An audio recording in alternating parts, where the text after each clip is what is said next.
sing along. Can you? Oh yeah. Okay, so I can do it. Yeah. If you can bring the volume on the speakers up there. Speaker volume on that little mixer there. A little bit louder.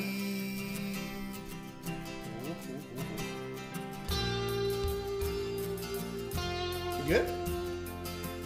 I'll turn off the heater too.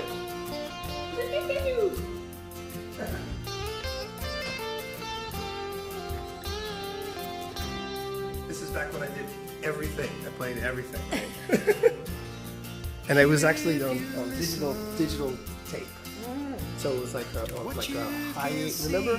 Super 8, high 8 video tape? Yeah. So it was digital, but on one of those tapes. And you only had 8 channels. Then I'd sync it to my MIDI and stuff. How we doing now?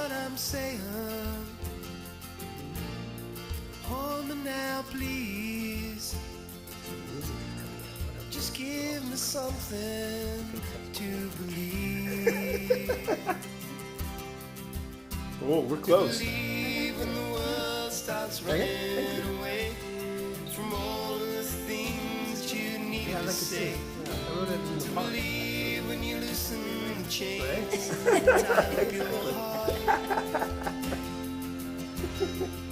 Did you hit record? You're recording good, Leo. Shit they've been giving to you. Who would have stopped it? You're a pretty good team, right? Forget where it Yes. Are we ready, Leo? You feeling it? Are you ready, Deborah? Ready for the wine. Okay. Hello, world. Yeah, hello. Welcome to Wine Talk number 5 of this iteration. This is the lovely Deborah Grow. Welcome, welcome. Thank How are you? I'm good. Good. Always Yeah. happy to hang out with you. Yeah, for sure. Totally. Thank you for coming. It's good My to see pleasure. you. This is our aperitif. We're doing this Italian style today. All right. So this is Aperol Okay. on the rocks. Usually they do like Aperol spritz with the carbonated water and stuff. Very nice. It's good, right? Tangy. All right. And we will start today with our. I'm gonna say it out loud. Actually, this is Kirkland brand Barolo. So I think Costco must have bought a winery or something in Italy, and this is like 3,000 yen. It is so good. Are we ready, everybody? We're gonna go with camera 2 here. Yay. To see the beautiful Barolo with the good light. Do we have good light? Yeah. Nope. Let's try the, how about this camera? It's too close too, right? Oh, that you can kind of see it there. All right. Yeah. That's good. Barolo. Okay. This is one of my more favorite ones lately. Yay. Special for you. Let's see. It's too close too, right? Ooh. So I have to tell you, when you sent the link and it said long in Japan, I thought that you had meant to say this is the login for Japan. Oh, login Japan. And then you said, no, it's long in Japan. And then I thought, oh, you mean these talks are long. Yeah. Well, sometimes they are. Ginny's is like 3 hours. And then I said, no, wait, it's about people who've been in Japan. It comes slowly, yeah. I was like, what did I mess up my English or something? What did I do wrong? How else could that be worded? Like living long in Japan. That sounds like aging in Japan. Well, I don't know where I got it from, but there's something like that, like something in something. And I was like, and then my thing was long in Japan, right? It used to be there was a guy big in Japan. Did you ever see that? It was about this guy who became really famous in Japan, and he goes back to the States and nobody knows who he is, right? So my thing was long in Japan, right? So long in Japan. Okay, so how long have you been in Japan? I've been in Japan. We came right after the 9/11 thing. Okay. I came on with 3 little children in an empty plane. And Hidetoshi had come 2 weeks or 3 weeks before me. He was the first plane out of Dulles Airport after the. You were in New York at the time? I was living in Virginia because he was going to graduate school in London. And I was on my way to the Washington embassy to get my visa. Yeah. And we had just rented a car at the airport, and then I ended up driving 30 minutes and stopping at my parents' house and crying and watching everything on television. Okay, yeah, I remember. I came back from work. I was living in Tsukuba. I came back from work. I turned on the TV, and I thought I was watching a movie. Yeah, it was terrible. And first, of course, they said we think it's like an accident on a plane, and then there was another one, and like, oh no, this. I was so shocked. And when I lived in New York City, I could see the World Trade Center from my window at 14th Oh Street. yeah, I know. I thought you were there. That would have been crazy. So, and Hidetoshi worked in World Trade Center 2 on the 90th floor. That was like devastated. Everybody died. But he was working for Yamaichi, and they closed.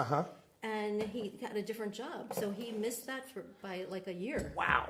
He would have died. Yeah, he would have died. My mom's friend actually worked at the World Trade Center, and he almost, I think he went in, he was getting back out, and as he was running away, the building falls down and he gets knocked across the street and into a wall and everything, and he was okay, but he was just stunned for.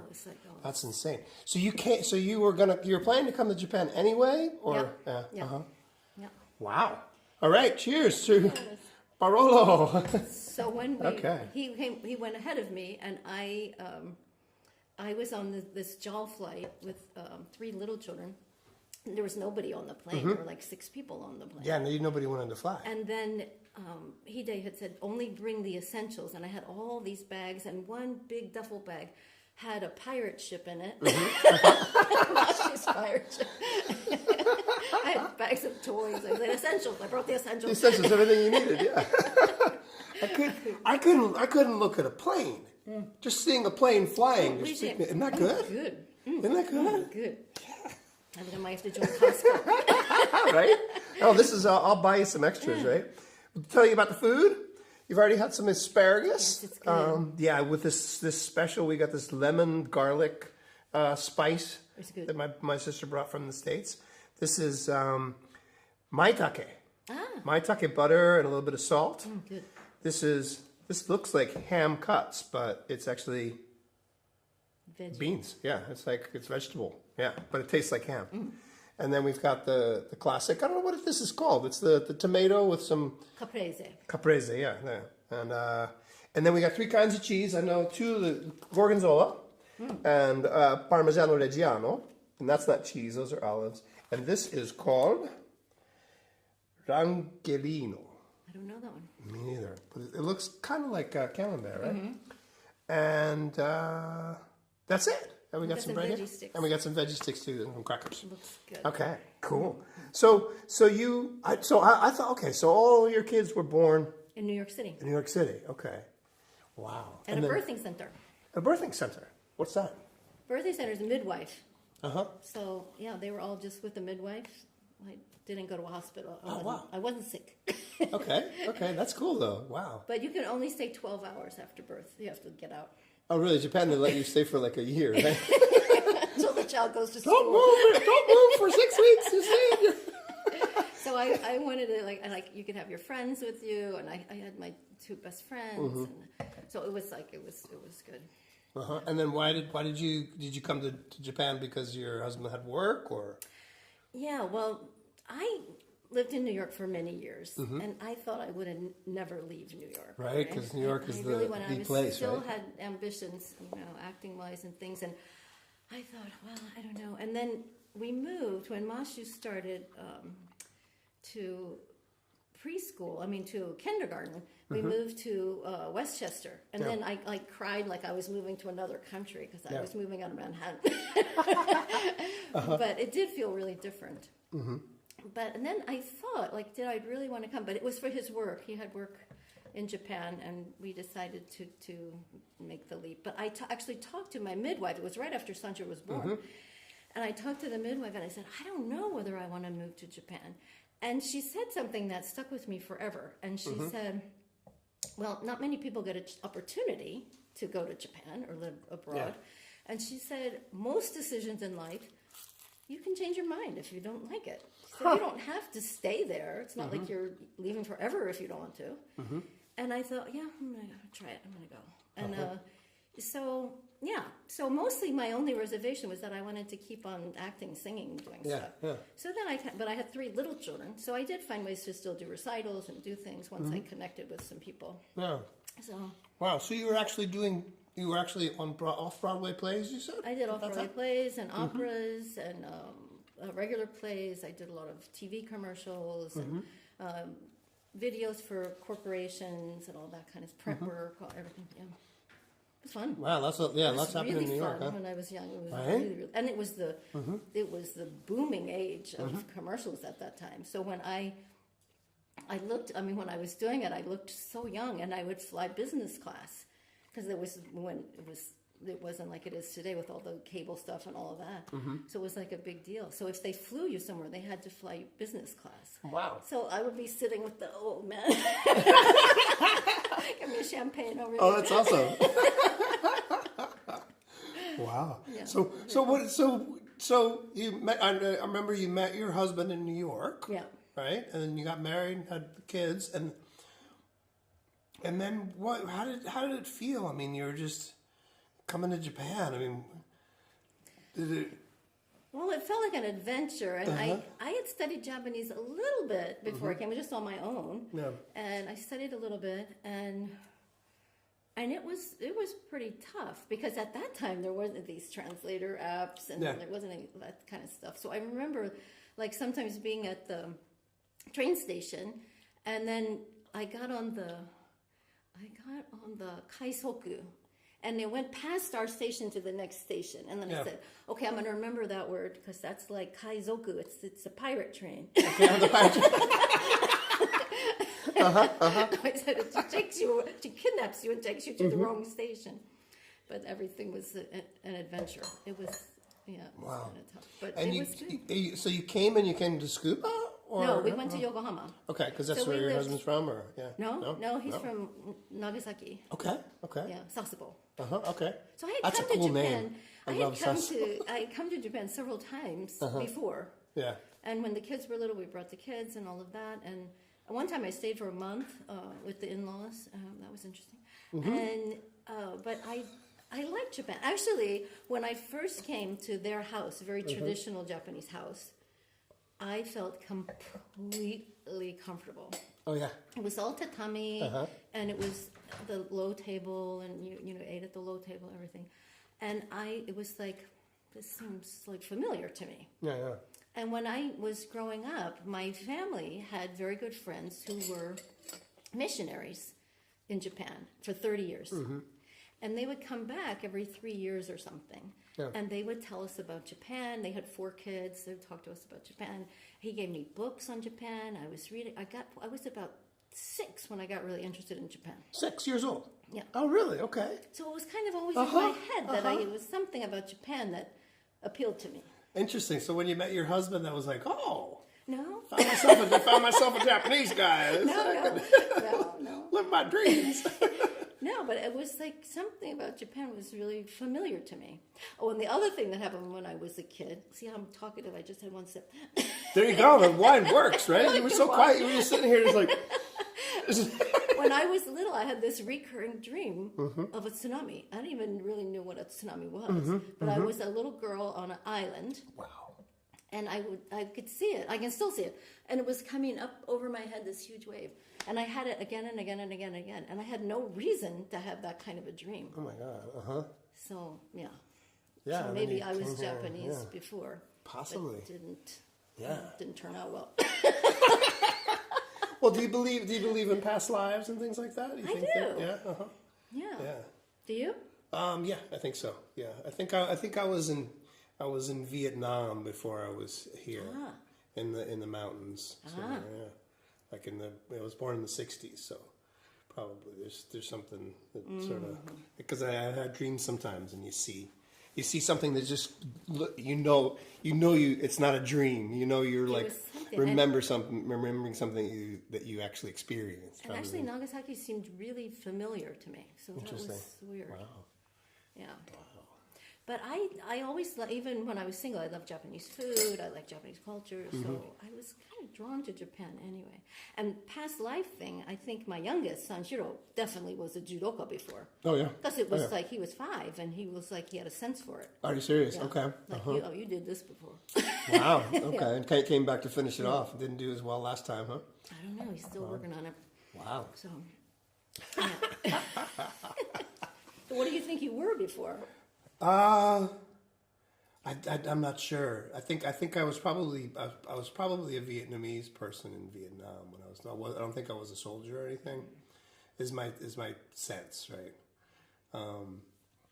But my brother thinks he was a soldier in the what do you call it, the Alexander the Great, the Inquisition. Oh, really? Okay. Oh, Jesus. He had this image before. I was like, whoa. That's intense. Wow. So what are some of your early experiences of Japan? Because when you first get here, everything is so different and so fresh. And yeah, what was, I mean, but not America. And yeah, I mean, did you have a honeymoon period or what was it like? No, probably a stressed out period. Stressed out period. Because of the kids. I was happy. I like an adventure, like trying something new and things. But Mashi was getting ready. When we moved, first grade had already, he went to first grade in America. And then we moved in September, the end of September. Yeah. And it was already first grade going on here. So he joined that first grade here. Okay. So he did like first grade for a year and a half. But when you come to Japan, there's a list of all this stuff that you're supposed to make. But I can't thread a needle. So it's all this list. So my sister-in-law actually made everything. And then I was like, oh, that's good. But, you know, the shoe bag and the lunch bag. And just like stuff for them to go to school with, right? All that stuff you're supposed to make. Everybody makes it by hand, or I thought. No. And then after I kind of learned the neighborhood, I went to Ito Yokodo and I went, shit, you can buy this stuff. So. No, nobody told me. And then it was just like Japanese mom stuff was kind of tough. Like one time he was first grade and he came home with this set of Japanese instructions that I couldn't read. And all of the first grade moms had to make a tamaire for the undokai. Yeah. And I'm like, what? What's a tamaire? You know those little balls that you throw in the hoop for the little kids do it. You know, it's like the little white beanbag kind of things. Yeah. They wanted all of the Japanese mothers to make one. And it said you could use a sock and turn it inside out and put beans in there, but I don't sew. I really don't sew. And I was like, oh, shit, I can make this. So I was trying, I'm like sewing this thing. And then he takes it to school and he comes home and he said, Mom, your tamaire was the second worst. I said, second? Who's worse than mine? It was this sad looking thing. Oh, that's awesome. And Maya once had the ensoku, and I didn't know Japanese at all. And I thought they said the seifuku, but it was shifuku, and she was the only one in her uniform. Oh, shit. Oh, no. So I did many things like that. Oh, wow. But they still talk to me. But your kids, well, they grow up speaking English, but they also spoke Japanese? Yeah, well, Mashu was 6 years in America. So he really had to learn it. But he went to a Japanese kindergarten. Okay. So he understood quite a bit of Japanese. But he didn't know hiragana, he didn't know anything. So he had to get caught up. Maya was 3, and she spoke English, but she would watch Japanese videos. But after we were here like 4 months or something, she went to kindergarten, and she didn't speak Japanese. And I said, after about a month, I said, Maya, do you know what the teacher's saying? She said, of course I do. But she was funny. And she was friends. Well, she's a funny kid. When she went to preschool in America, she didn't talk very much, actually. And they were worried because maybe the language, doing 2 languages or something. Yeah. She didn't talk much, and she was 2. And she had this little friend at preschool, this boy. And when they met each other, they didn't say hello. They lifted up their T-shirts like, hey. Oh, really? Okay. And they did. That was their sign. And then when she went to kindergarten in Yokohama, there was a little Russian boy, and this was their sign for hello. Okay. So she's a communicator.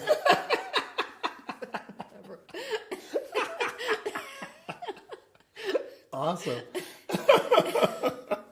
Yeah, but that must have been intense though, because you kind of you're the parent. Yeah. But the kids they're like learning Japanese a lot faster than you, probably, my God. right? Yeah. I'm like still trying, trying to catch up. Wow. So And 9/11. once Such, you- yeah. we lived in New York, but then we moved 1 year to Virginia. It's when Hidetoshi went to school, and actually same school that Ginny went to. Okay. So I was in London, Okay.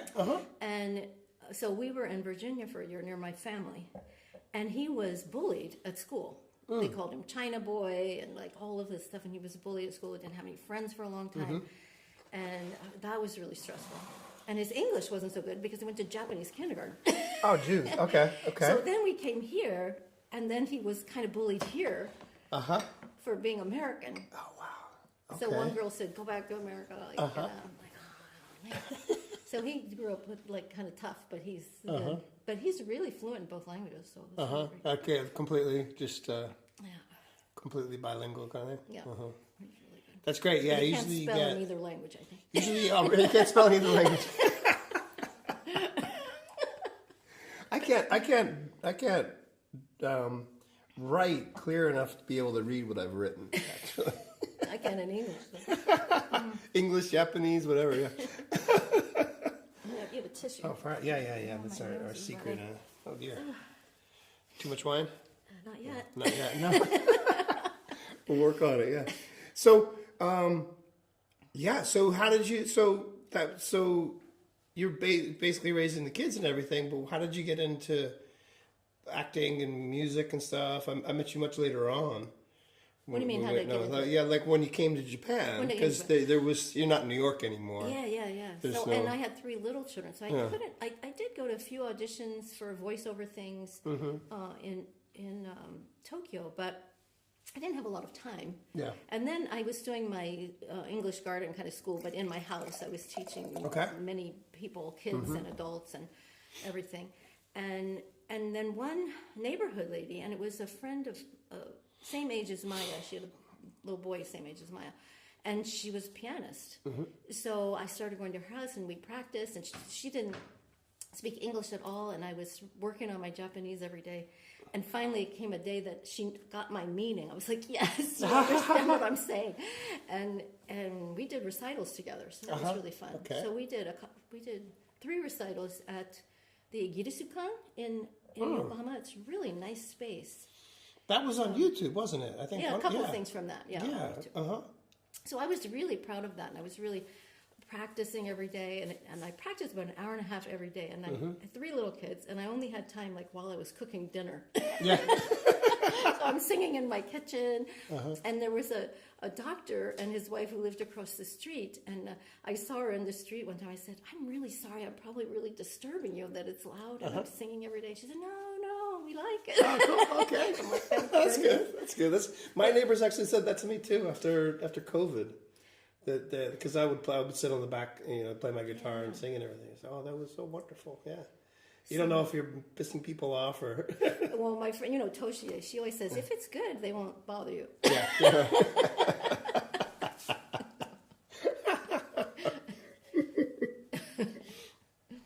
Awesome. And then, okay, so you want to talk? Let's talk about. So you were doing the English thing, and I saw your TED talk, and you were talking about using music to study English, right? Yeah. Well, That's how I learned Japanese. Yeah. Because it's interesting because there's maybe some parallels or something there.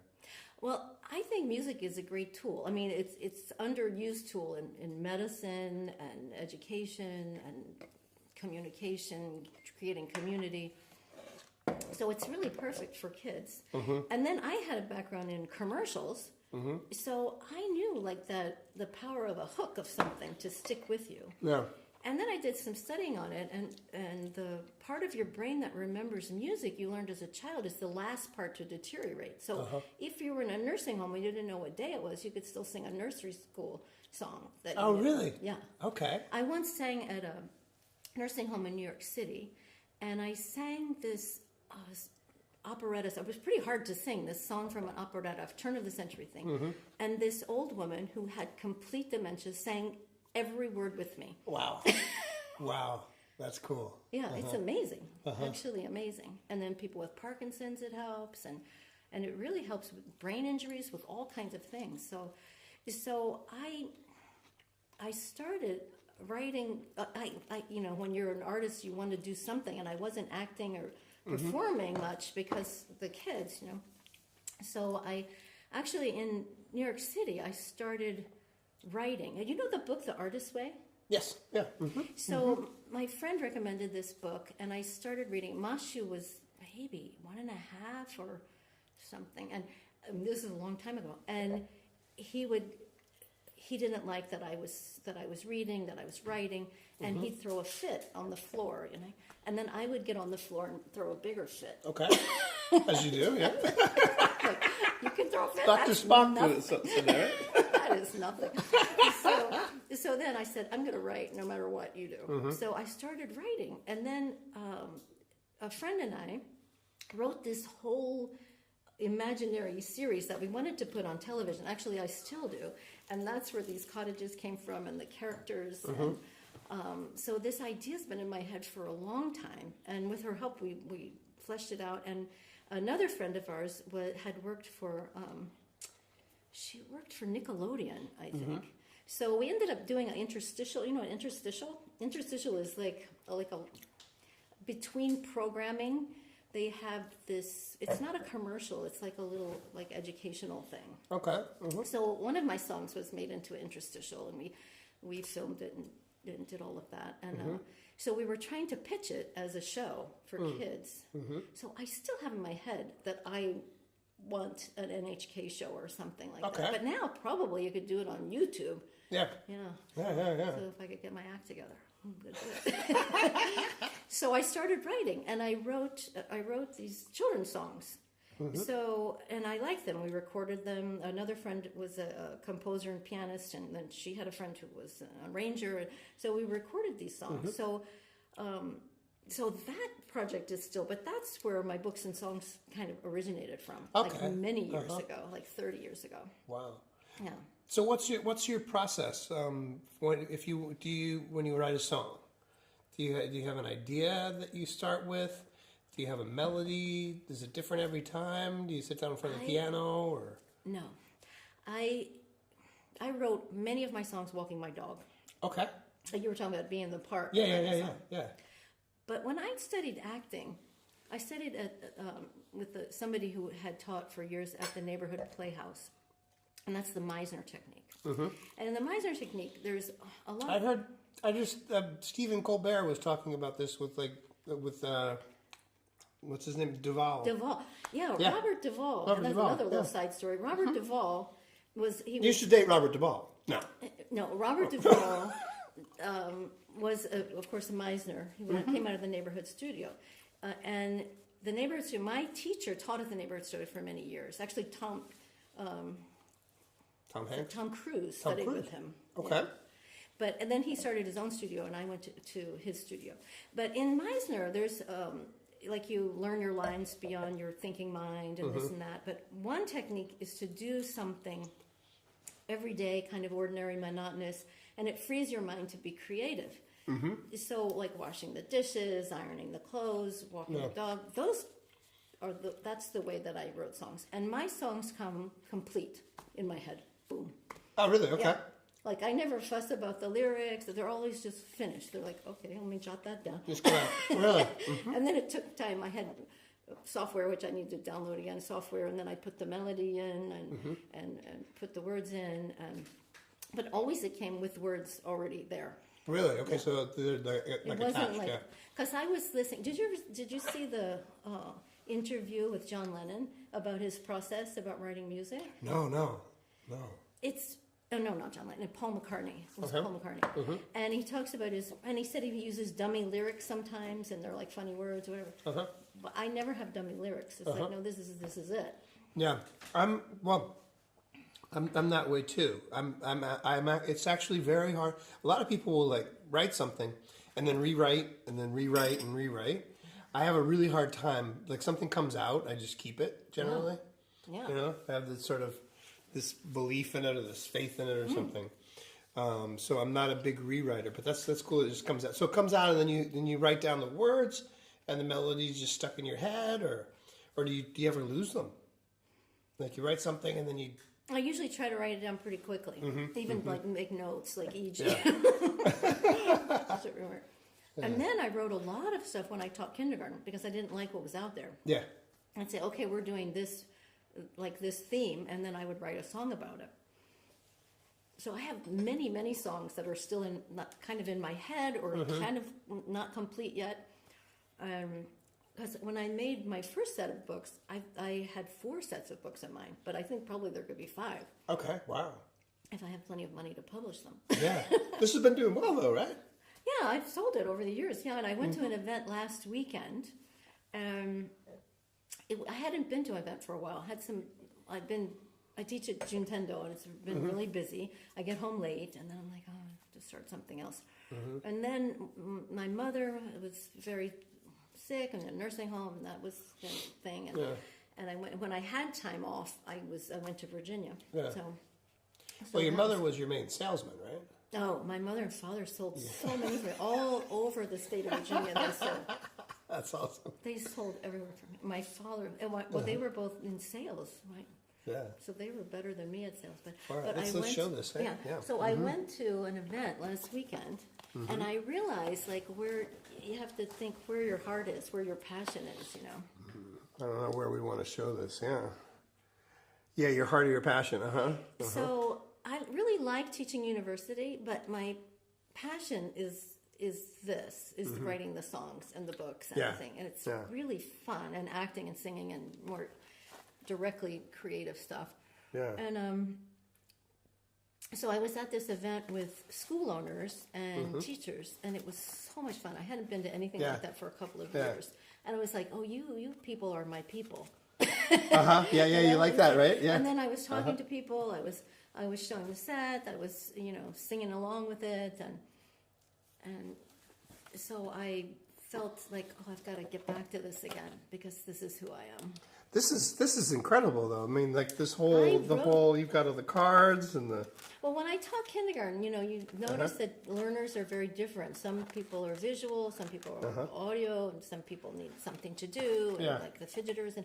And I thought if it was complete with the images and the music and an activity, then it's more complete learning, I thought. Yeah, I mean, because it's not just because you can use songs and teaching and stuff, but to connect you're connecting the music to the activities as well. Because often people tell me, oh, I listen to English songs to try to learn English, but if you don't connect it to any image in your head, I think it's pretty hard. Or an experience or something. Yeah, I mean, apparently learning. There was my mom's friend was at the University of Colorado, and she was doing things that that you need to have some sort of tactical connection to a concept, right? You can just watch, so you can see something, you can read it, but if you touch it, right, like this is a bus and the bus is going on the street. If you actually move the bus down the street, your understanding and your depth of understanding gets phenomenally different, right? And your ability to remember it is much better too, right? So this is like a hands-on set for little ones. This is awesome. Yeah, and it's thematic, which is how little kids, usually are taught in kindergarten, preschool, because they learn groups of words. And so it was really fun. And then when I was doing it, I was like, oh, I don't draw. What am I going to do? And then I was teaching part-time at Tsukuba University, and I had the art class, the art group. And I just said, anybody here interested in drawing children's books? Children's book? So a few people came up, and then I decided on the artist for this one, Kaori Takahashi, and she was quirky enough. I'd tell her what I want, and she could pull it Just off. did it, yeah. This is awesome. So that was good. And then my composer friend, I would write out the melodies, and then she would work on it and put accompaniment to it, and then we sent it off to this really famous Grammy award-winning arranger. And I think he's retired now. I still would like to say, can you please? And I thought I could never afford him, but he gave me a special price, and they did the music, he and his wife, and they're amazing. He's from South Africa. I went to Berkeley, and then he taught at Berkeley. Oh, wow, okay. Berkeley is the mecca of... And he plays, I think, 16 instruments. Only 16, yeah. So in one of those songs, there's a shakuhachi in there. Right? So, I mean, he played everything. Like he played, and he was the keyboardist with Eric Clapton. Okay. Not bad. Not bad. Should we show the video? We got the video of the what is this called? Honeysuckle Cottage. Honeysuckle Cottage. So that if I can get the next one done, it's Primrose Cottage, and the next character is a girl, Rhonda. Okay, and then it's Rhonda just different Jam sorts of. Is her name. This is. Help me, Rhonda. No. This is Ruff, but his whole name is Ruffian Boyce. Okay. And she's Rhonda Jean. Yeah, this one we recorded this at the studio. Yeah. We did. Yeah, I remember. So actually, we met because of Net when it was on the internet. When it was like a email list, and I was selling Clavinova. Okay. And then you wrote to me and said. When was this? This was like 2009 or something. And you wrote to me and said, wait, you're a musician living in Tsukuba? And I said, yes. And then we started talking, and then I came to your studio and I recorded. Yeah. And we did a wine talk back then, too. We did, yeah. That's the one we want to see, yeah. Yeah. Whatever. So we're going to watch the video? I think, our super duper background ninja engineer is ready to...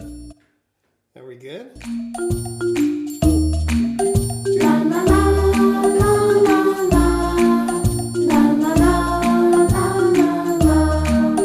have a cat, I have a dog, I have a mouse, I have a frog, I have a snake. I like bugs, I like this game. How many bugs can you Set the name? music to the... Oh, weather bee, oh, what will the weather be? Oh, weather bee, let's spin the dial and see. He doesn't like 5 silly billy goats were standing on a rock, chewing on some tin cans. that they could. I have a magic rabbit, I'll show her to you. For sure. I have a magic rabbit, count with me, 1, 2. Just look and on the count of 3 you'll see what And I picked up stuff like there's a la la la la flying in the air and mommy screaming. That was a true life story. Oh, really? Okay. Awesome. Cool stuff. So what does this cost if somebody wants to buy it? Usually on the website it's I think $69.95, $6,995. But I have my friends and family and Wine Talk viewers. Okay. Go send in. What's the end? All right. It's a deal, right? So there's a spinner for the weather, which is very fun. Weather bee. And there's cards, matching cards for the one about the animals. You get a CD. And then there's books for each one. This one, you get 3 hints, a little critical thinking here. You get 3 hints, what's the bug, and then you lift the flap. Oh, cool. Oh, awesome. This must have been fun to make all that, huh? Oh, and I had a printer in China, and then occasionally there were some translation problems. Okay. It was some things. And then the goats have stickers. So this is clothing and numbers. And there was a kid in my kindergarten who dropped everything. He would drop his lunch every day. He would drop his stuff. So that's mine. I dropped it is in there. Okay. And then this is, my father sold so many sets because of this one. He said, you got to see the magic robot, the magic robot. Oh. So he does a magic show, and he's always wearing his rugby helmet. So This is intense. This is incredible. and these are handmade books. So look what he can do. Oh, wow. He turns red, and then there's some phonics in there. And then he turns green, and then pink and blue, and orange and yellow. And they had no idea how to make this. I had to make a dummy book to show them what I wanted. And then the cat jumps in and has trouble. So it all goes to the music. This is so cool. This is so cool. And then the kids are like, how do you do that? Wow, can we see this? Let's see what this looks It's like. very fun. Oh, wow. That's awesome. So that was like this was a you don't nightmare to see make, this, and everything right? was late and everything, but it was, kids really like This it. is intense, right? And it doesn't even come out. That's awesome. So, Sweet. it's very fun. Haha. Wow, so you've got like 4 more of these to go. Yeah, if I In your can. head, yeah. In my head. I want to start recording it, but I haven't been singing very much because of my job at the university, because it's 2 hours away, 2 hours and then 2 hours home. But I've been starting to sing a little bit again. Yeah, you're going to So- sing here, right? Yeah, I want to. Yeah. This is practicing? Yeah. Yeah, you got to get warm, be back in shape or And then, whatever. I need to get back in shape, and then I want to record some of these. We started recording some of my other songs actually, so I need to pick up on that again. Totally cool. So actually, I think my favorite song I ever wrote is one that we started recording. I think maybe we did, "Flight of Fancy." It's very fun about using your imagination to go wherever you want to go and be whatever you want to be. Yeah, that's cool. That's very theatrical too, right? Very fun. Awesome. Wow. So you recorded this single that you were talking about before. Yeah. But are you writing? Writing some. My thing now, I've got an album that I finished many years ago. Put it up online with a service, and then I think I had to pay every month or something, and I wasn't selling enough, so I took it down. And then I just picked it up recently, and I was like, okay, this is actually pretty good. There's a song that I didn't send to you, but a song that I wrote with my composer friend that I love. It's like really a pop song. So I started it as a kid's song, but it's the You That I Can See, and I just love that song. Yeah. So that was many years ago, but that one was recorded and then re-recorded by a different singer. Yeah, but this is the play. We built this so we can make music. Yeah. So gonna release that one, and then I'm gonna go back and I'm gonna record all the songs that I wrote after 3/11, after the tsunami. Yeah. I've got like an album of songs that'll record them here, and then go on to the new stuff, right? But yeah. So actually, my New Year's resolution this year was to get back to my creative self, and that's what I need to do. Cool. Okay, you're the right Because place. I teaching can be very creative, and I try to be creative with my students and the university students. And I do have an elective course that's music and drama, which is very fun. So, but I gotta get back to it. Yeah, I was watching something. I think it was a TED Talk actually about art, and the woman said, "Art is important. Art saves the world." Yeah. And she said something that I'd never really heard before. But when you create art, it's not. I was thinking, okay, I see this, and I feel something different. She was saying, if you create art, your consciousness changes. Your emotional state changes. You get into a different sort of energetic mode where you can connect better with people. Yeah. You can, you're more peaceful. Your stress goes away. And I was like, whoa, because I think our art is really super important, and music for me is like it's like going to the therapist or something, right? Yeah. You know, Good for your soul, I always say. Yeah. Singing for me is good for my soul. I need to sing. So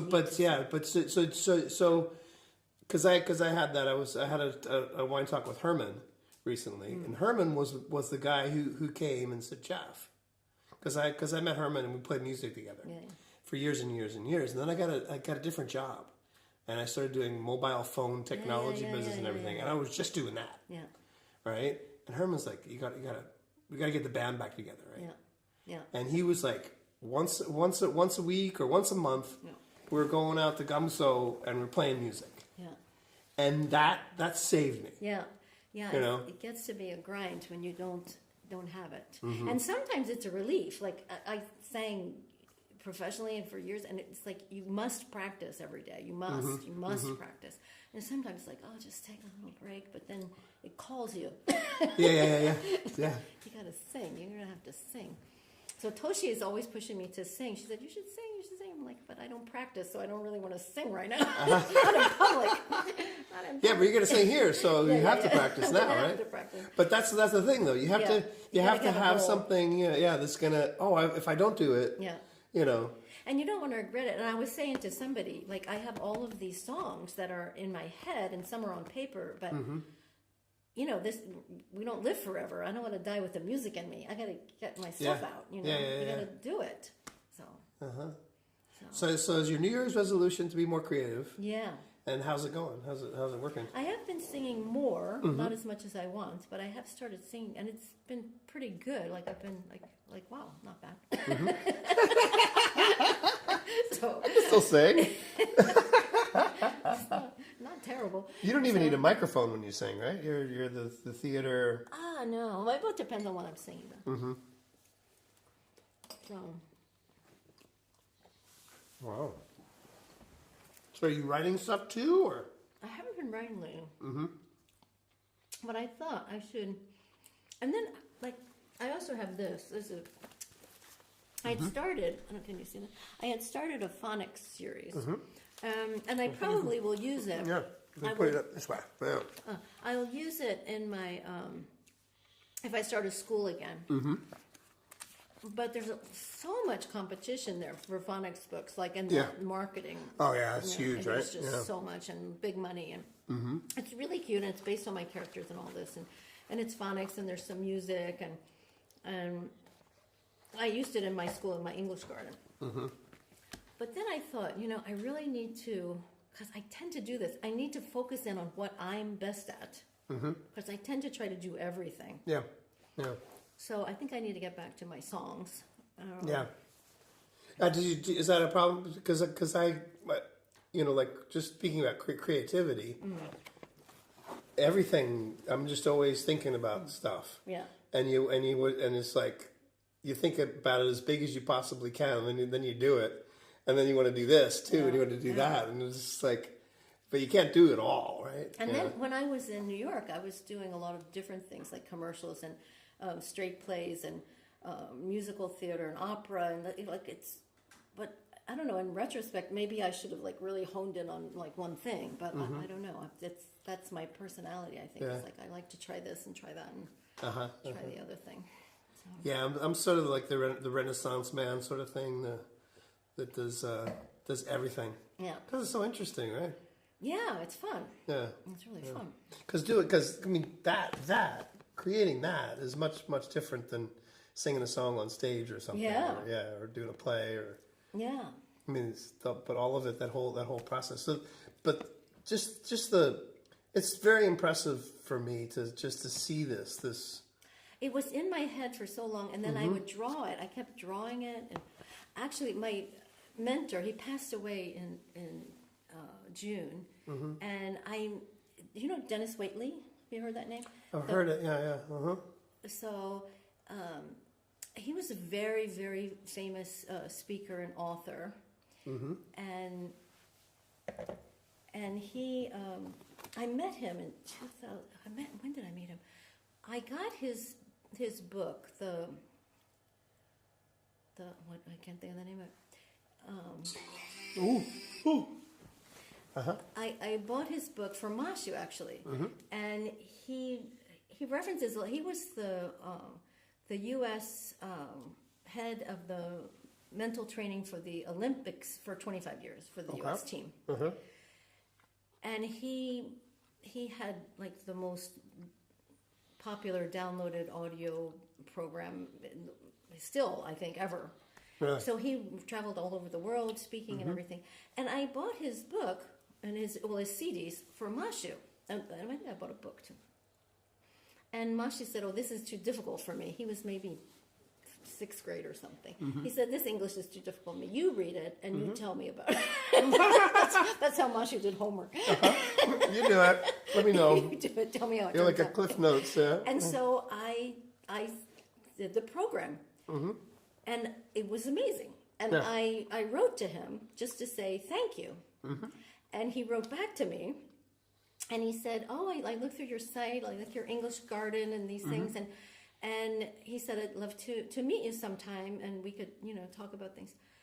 And I thought, well, and then we started exchanging emails. We became like email pals. Yeah. And I felt so comfortable with him, completely myself with him. And he loved writing lyrics and he loved all these things. And I would send him songs that were in my head. And we just became really good friends. And then he was on a business trip to China. And I asked him to speak at the American Chamber of Commerce. And I said, and he was like a Golden Gavel Speaker Award thing. I mean, he would get like probably $50,000 for one talk, right? Oh, yeah.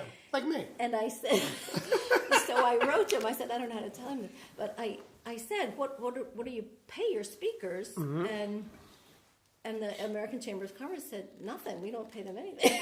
It's their honor to. I said, oh my God. So I wrote to him and I said, we're going to offer you the same thing that we offered Bill Clinton and all of these famous people. And we hope that you'll accept this agreement. And it was pro bono. Bill Clinton did it. And he said, well, I never did that, but I'll do it. And he came on his own money to Tokyo, Okay. stayed at the Hilton. I picked him up at Narita, and we had drinks, and it was just like meeting an old friend. And then I introduced him in front of all of these CEOs, and everybody knew him, of course. Yeah. And so I introduced him, and I said, I hadn't been so excited to meet a celebrity since I went to Disney with my daughter. And we went to Mickey House, and she was 10, and she was like stone-faced meeting Mickey, but I was like crying, oh, I waited all my life to meet Mickey. And then we had lunch together, and we actually had dinner together. I spent a lot of time with him, and he said, I'm glad you didn't say Goofy. Meeting you is almost as exciting as meeting Mickey. But in his teaching, he said, you should keep a forward-thinking journal. And I did it for years. I called it my Cinderella journal. I got to get back to it. I got to get my pencil out. Yeah. And you write what you want as if it happened. Okay. So I was doing this, and how I got into the American Chamber of Commerce was that I did this business program in Tokyo that was... I forgot the name of it, but it was this program, and it was sponsored by 7 chambers of commerce, and it was about the market entry. It was a market entry competition. Okay. And it was about learning business. And we had top level speakers come in to Tokyo, and then like the CEO of IKEA and these people were talking to us. We were formed into teams, and then we had to make a business plan for market entry into Japan for a real company that wanted to come in. Okay. Oh, wow. We had to pitch it to investment bankers. It was like a mini MBA. Well, that's great, though. And That's I amazing. didn't know anything about business. And actually, I had a little fight with my ex-husband, and he had said, I'm running English Garden. He said, you don't know anything about business. And I went, yeah, you're right. And then I saw this thing. I said, I'm going to learn about business. I'll show you. So I arranged my schedule and I did it, and it was a real competition between teams, and everybody was in marketing, and I was like, and then here I am, and I was older than all the other ones, and most people, and so then we had to put together a presentation to pitch this product, and our product was this yarn, and it was knitting and quilting company that wanted to come into Japan. So we had a test market with people. We had to do all these things. Oh, wow. We wrote a 300-page business plan. I wrote the the strategy for how to market it in that section. Yeah. And I went to this meeting, and they were all marketing people. And I said, I think I've got a handle on this. And we had 2 mentors in our company, and one mentor was, do you know Honeywell? It's like Yeah. he was like an executive at Honeywell. Yeah. And so I wrote that section, and then everybody else was doing financials and this and that. I said, but I think I've got a handle on this. And then he said, who wrote this section? And I went, oh man. I thought it was like that. I said, I did. He said, this is really good. Like, yeah. And then we had to do this live presentation. And they were all, these Japanese people that worked at banks were like sitting there. And I said, I've got this. This I know, because I did that in New York. I did this kind of thing. So I said, okay, I'm going to write songs. Yeah. And so I did like, got my needles, got my thread, gonna make a new quilt for my bed. There you go. And I had on a knit top and a black skirt. You did the whole thing. Okay. I did the whole thing, and then we did it like an interview show. Like these are the people we talked to. We talked to logistics, and we like pretend to interview them. But we did all these things. But I made it a live thing, not like a PowerPoint show. Yeah. And then there were like 9 teams. They were great, and we won. We won it. So I won a 1 year, 1 year to the ACCJ as a member. Wow. Because it's like $1,000 to be a member. Yeah, it's expensive. Yeah. So. Wow, that's incredible. That's so great. that was really cool. And then that's how I asked Dennis Waitley to come and speak. And then people were saying, man, this is world class. You're like, what? And then, so I spent time with him, and I didn't really see him after that, but we kept in touch by email. And then he was much older. He was sick in his later years. And I flew, when I was going to see my mother, I flew to Hawaii. I said, I'm going to stop off in San Diego. And we had a really nice day together. So that was really good. So, yeah. So he taught me to write down, and say, thank you. And I wrote that before we won the competition. On the way to the competition, I said, oh, it was such a great day, and our team won the competition, and I'm so happy. And but I was writing it, and then I'd look back in the journal and say, wait a minute, but was that before it happened or after it happened? And so many things were like that. Oh, that's great. So, and then I'm like, why am I not writing in my journal? Right? You got to do it. But that's imagination, visualization, I think. Yeah, because I always say, like the studio is an example, right? Yeah, it must have been like in your head for how many years? Yeah, right? And it's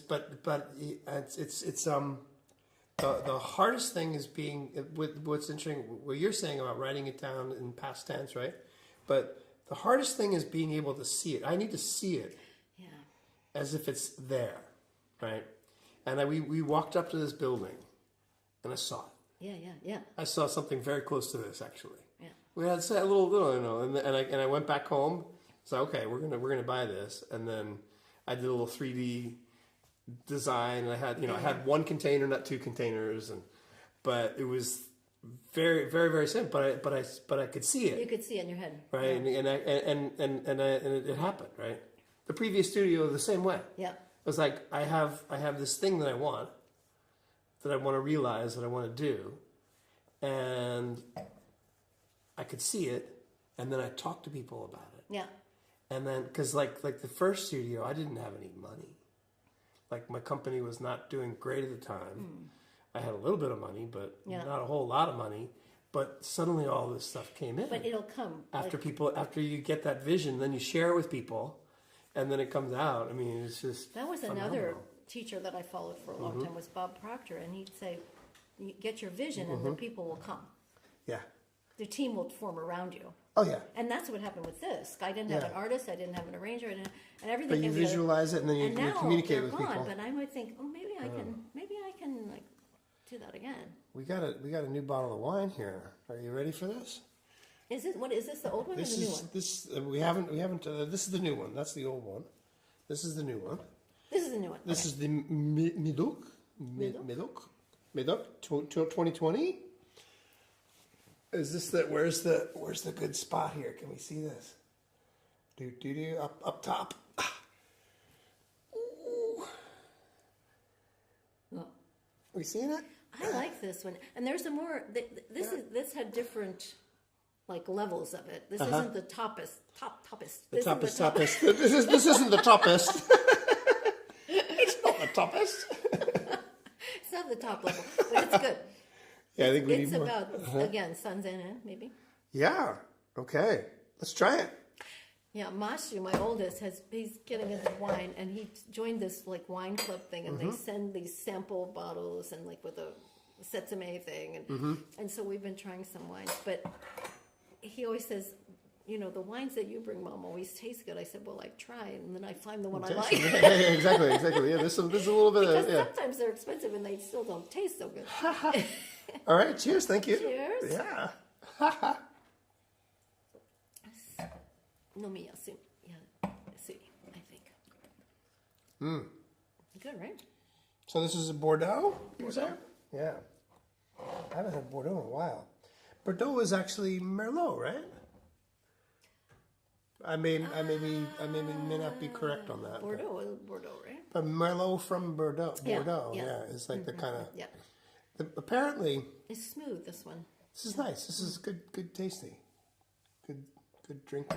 Good drink. Easy to drink, the whole thing. My French friend said, they were like, you know, you're in a town that you don't know, you've never been to before, you're on business or whatever, and the thing you do is you check in your hotel room, then you find a local restaurant, you get a bottle of wine, order some food, and by the time the wine is finished, you're there and you're happy. Yeah. Yeah. Yeah.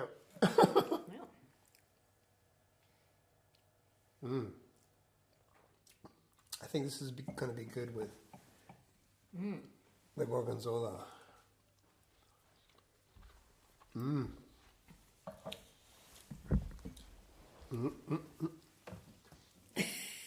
Somebody's coming to get some food. Hey, there's another one of these.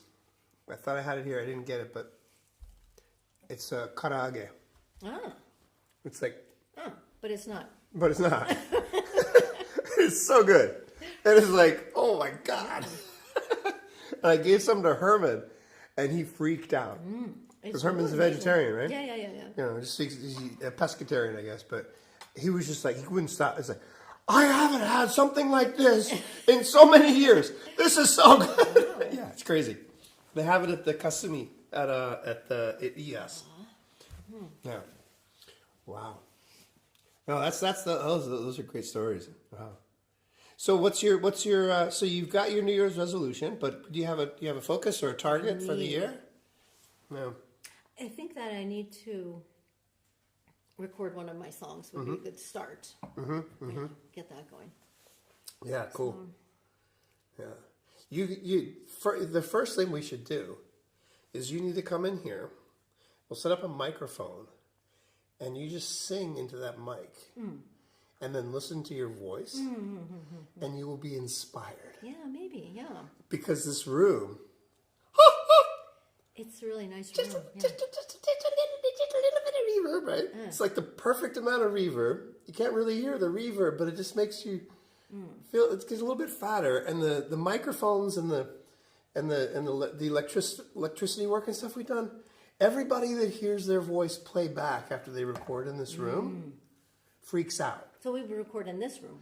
This is depending on how you want to do it, because it's not dry, right? The other room is like from the old studio, Yeah. right? And it's dry, but this room, I like a live room. oh my God, like Eric said, he records and I play it back. He's like, fuck, that's my voice. That's how I'm supposed to sound, right? Like people you've never, you know how when you hear a recording, it's like. Yeah. Like if it's not you, you're really sensitive to your voice, right? Your own voice, right? It's crazy. Just do it. It can be anything. Okay. So we'll do it. We'll set it once the art festival is over. Okay, great. We'll do that. Just come. I'm off in March. I'm traveling a bit. I'm going to Australia to see Maya. She's on a work holiday. Okay. This is her third year. Uh-huh. And that's my daughter. And it's her third year there. So she's leaving in April. So I said, I'm going to go March, first week of March. And so she was in Gold Coast. Then she picked strawberries inland for 3 months. It was a tough job, she said, getting up 4 a.m. Jesus. Okay. And it's the same all over the world, right? Yeah. And then, so you get an extra visa if you do agricultural work. Then she went to Cairns. Then she went to Melbourne. Now she's back at Gold Coast. But I'm flying to Sydney because I've never been to Sydney. I've been to Gold Coast and Brisbane. Nice city, yeah. So I'm going to go to Sydney and look around there for a day or so. And then I'm flying to Perth, and she's going to fly to Perth. And we're going to hang out in Perth for a few days together. Nice. So I'm looking forward to that. Yeah. And it'll be fall there then, Yeah, right? yeah. Okay. Because Nice. Perth is like 42 in the summer. Yeah. It's really hot there, huh? Yeah, because they were thinking about, she has a boyfriend, they were thinking about moving to Perth, but she said, it's too hot, Mom, we can't go there. Do you want to talk a little bit about, I mean, you have an offspring who went to the Olympics in Yes. France and everything. We got some pictures and stuff. This is another, I made, do you have a vision board for your life? No, I don't. I probably should. So, but, yeah, I've got to actually get it on the refrigerator, but mine was like, so of course, so many things that I was in 4 pages, so it's a little spread out. But I think it's really important to visualize what we're talking about, visualization of things.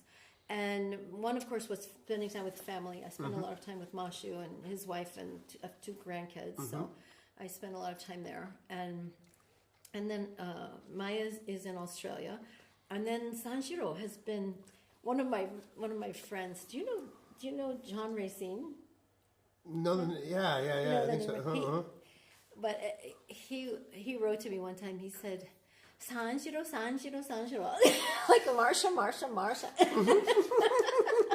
And he said, did the other ones like complain? I said, no, we all are up on board just cheering for Sanshiro. Yeah, we got it. You can see his the champion image there. So he's world champion, and he's got a silver, right? Silver, or he got silver at the Olympics, and he came this close to winning, and I was so disappointed for him. But he did a great job. His judo was fantastic. Yeah. And it was absolutely good. And then he won world this year, and yeah, wow, he's on top in his category, and he's doing really great. And it's all thanks to you, right? I mean, you had since he was 5 years old, you had him. But he was like carrying logs and stuff. And... I think Papa, yeah. But so I made a blog for a little while about his training. I should get started again. I said Judo Mom is my website, and it was just crazy at our house when he was little. So actually, I was against some of it because I thought, it's also good to go to a museum or to go to an ethnic restaurant or to do something else. But it was just sports. So it's kind of Tiger Woods like. Oh, it was unbelievable. So he did, when he was elementary school, he did gymnastics and swimming, judo 4 or 5 times a week. Rugby, at one point Aikido, and he did sumo. He was also the Ibaraki sumo champion, 5th and 6th grade. Really? 4th and 5th grade. Okay. He came in best 8 in sumo, all Japan. Wow. But when he was 5, I was teaching at Nakamura Shiryu Yochen, and he went there, and he stood up, and all the kids were saying, ohigu nattara, well, Power Ranger ni narita, I don't know, something, and like I want to go to Disneyland. Yeah. And he said, when I grow up, I want to be a judo Olympic senshu and ikitai tokoro wa Nihon Budokan. Oh, that's so cool. And he was like every day, he worked on it, and he still does. Wow. Like even like New Year's Day, I'll say, okay, I'm going to make something, and say, I'm going to go for a run first, or I'm going to go to the gym and work out first. Or whatever. It's like reminds me of Michael Phelps when like they say he would swim like 365 days a year. Yeah. You just and he was, but he wasn't. It wasn't hard. Not hard for him, but he was just self-motivated. He just wanted to do that. And my kids are so different. I say you can tell your kids by Japanese summer homework because they have different personalities. Yeah. Mashu would be about August 28th. He would say, I'm all moody. I'm not doing that. Didn't do anything all summer, right? Nothing. Yeah. He did nothing, and he didn't do it. And then Maya would say, oh my God, and she'd stay up all night, and she would finish all of her homework, not sleeping the day before school. And then Sanjiro would have his done by August 1st and say, okay, I'm done with that. Wow. I never had to say, do your homework or Far out. like do anything. Like never. He Oh, would so he's an old soul, you iron think, his yeah. judogi and before matches. I met some female judo ka. And I was like, oh, you know Sanjiro? And they're like, oh, he's so nice. He is so nice and amazing, right? Like but he's like sweet too, apparently. Yeah, he's a really nice Yeah. guy. He's really nice. But he's so majime. He's like so serious. Really, even now, yeah. Yeah. He's cute, yeah. Yeah. Yeah, we're shooting a boxer now, female boxer, and just we're watching I mean, if her you're training. and serious stuff. about it, it's like it's My intense. God. It's My intense. God. It's inspirational though, just to see somebody like every day. Because it's not rewarding every day. You go to the gym and Yeah. like, it must be boring. I mean, at some level. And but they keep doing They do it They every keep day, doing every it, day, and every then day, they every day. and they get better and they get Discipline. stronger. And Discipline. yeah, it's quite I impressive. could use yeah. some of it. You want to talk a little bit about France? So you got to go to France, and So, thank God, Japan really supports their judoka because it's a Japan's budo, and his company is Japan Elevator Service. Do you know about them? no. So the owner is like mega rich, and he used to work for one of the big elevator makers, I think, and he learned from the bottom up, like how to do everything about elevators. He started his own service company, so they service elevators all over Japan, and he like really built it from the ground up. He didn't inherit it or anything. He's like amazing person, and so he decided to be a judo sponsor. Sanjiro was his first judoka. Yeah. And then he started, picking up more. They have a real team now. And because Sanjiro's high level going to these international matches, the parents can go to 2 high-level matches a year. Wow. Okay. And they cover So, it. Business class. Business class. Nice. 4-star hotels. It's like the greatest thing ever. And that's another passion of mine. It's so fun to go. And I was thinking about what Mashu, the oldest son, recently said, Mom, when Sanjiro retires from judo, like, samishi. What are you going to do, right? It's like it's such, our family comes together, and it's like, because I got divorced many years ago, but we all come together for his matches, and now Mashu has kids, so we come together for that. But it's like, oh my gosh, it's like, it's kept our family together, his judo, I think. That's awesome. That's awesome. Wow. And it's been great. So well, his first international match was when he was still in high school. And I went to Dusseldorf, which I loved. Dusseldorf is cool. So nice. And the people were so nice and kind. And it was so much fun. And Did you get to go to any of like the beer in the restaurants? Is actually made in the restaurants. I don't know, but I drank a lot of good beer. It was so good. At the judo match, they'd say, you want white or black? I was like, oh, this is really helpful for a judo match because I'm so nervous. And the thing with German beer, you can't get real German beer outside of Germany because they're not allowed to put any preservatives in it or anything. It's so good. It was so good. And I was walking around the city before the match, and at like 10 a.m., you see guys Right? beer. Germans like to drink, yeah. But it was, awesome. and the people were so kind. They were so nice. So Yeah, but going with a judoka to these places, you I get don't to go see with him. I see Well, Sanjiro yeah, at the yeah. match. Like he'll come and Okay, say so you're hello. not you I'm on don't my get own. it. Yeah, okay. I'm on my own. So I went to Dusseldorf on my own, and then the company I've gone to. When I went to Paris once for a match on my own, and it was the first time I had been back since I was 20 when I spent a summer in Paris. So that was wild, like walking around the city. It's a cool and being city, there. right? Yeah. And then I went to Jerusalem, Wow. which you can't go now. So I went to Jerusalem. It was an amazing trip. That was just amazing. We had a guided tour, and like it was so good.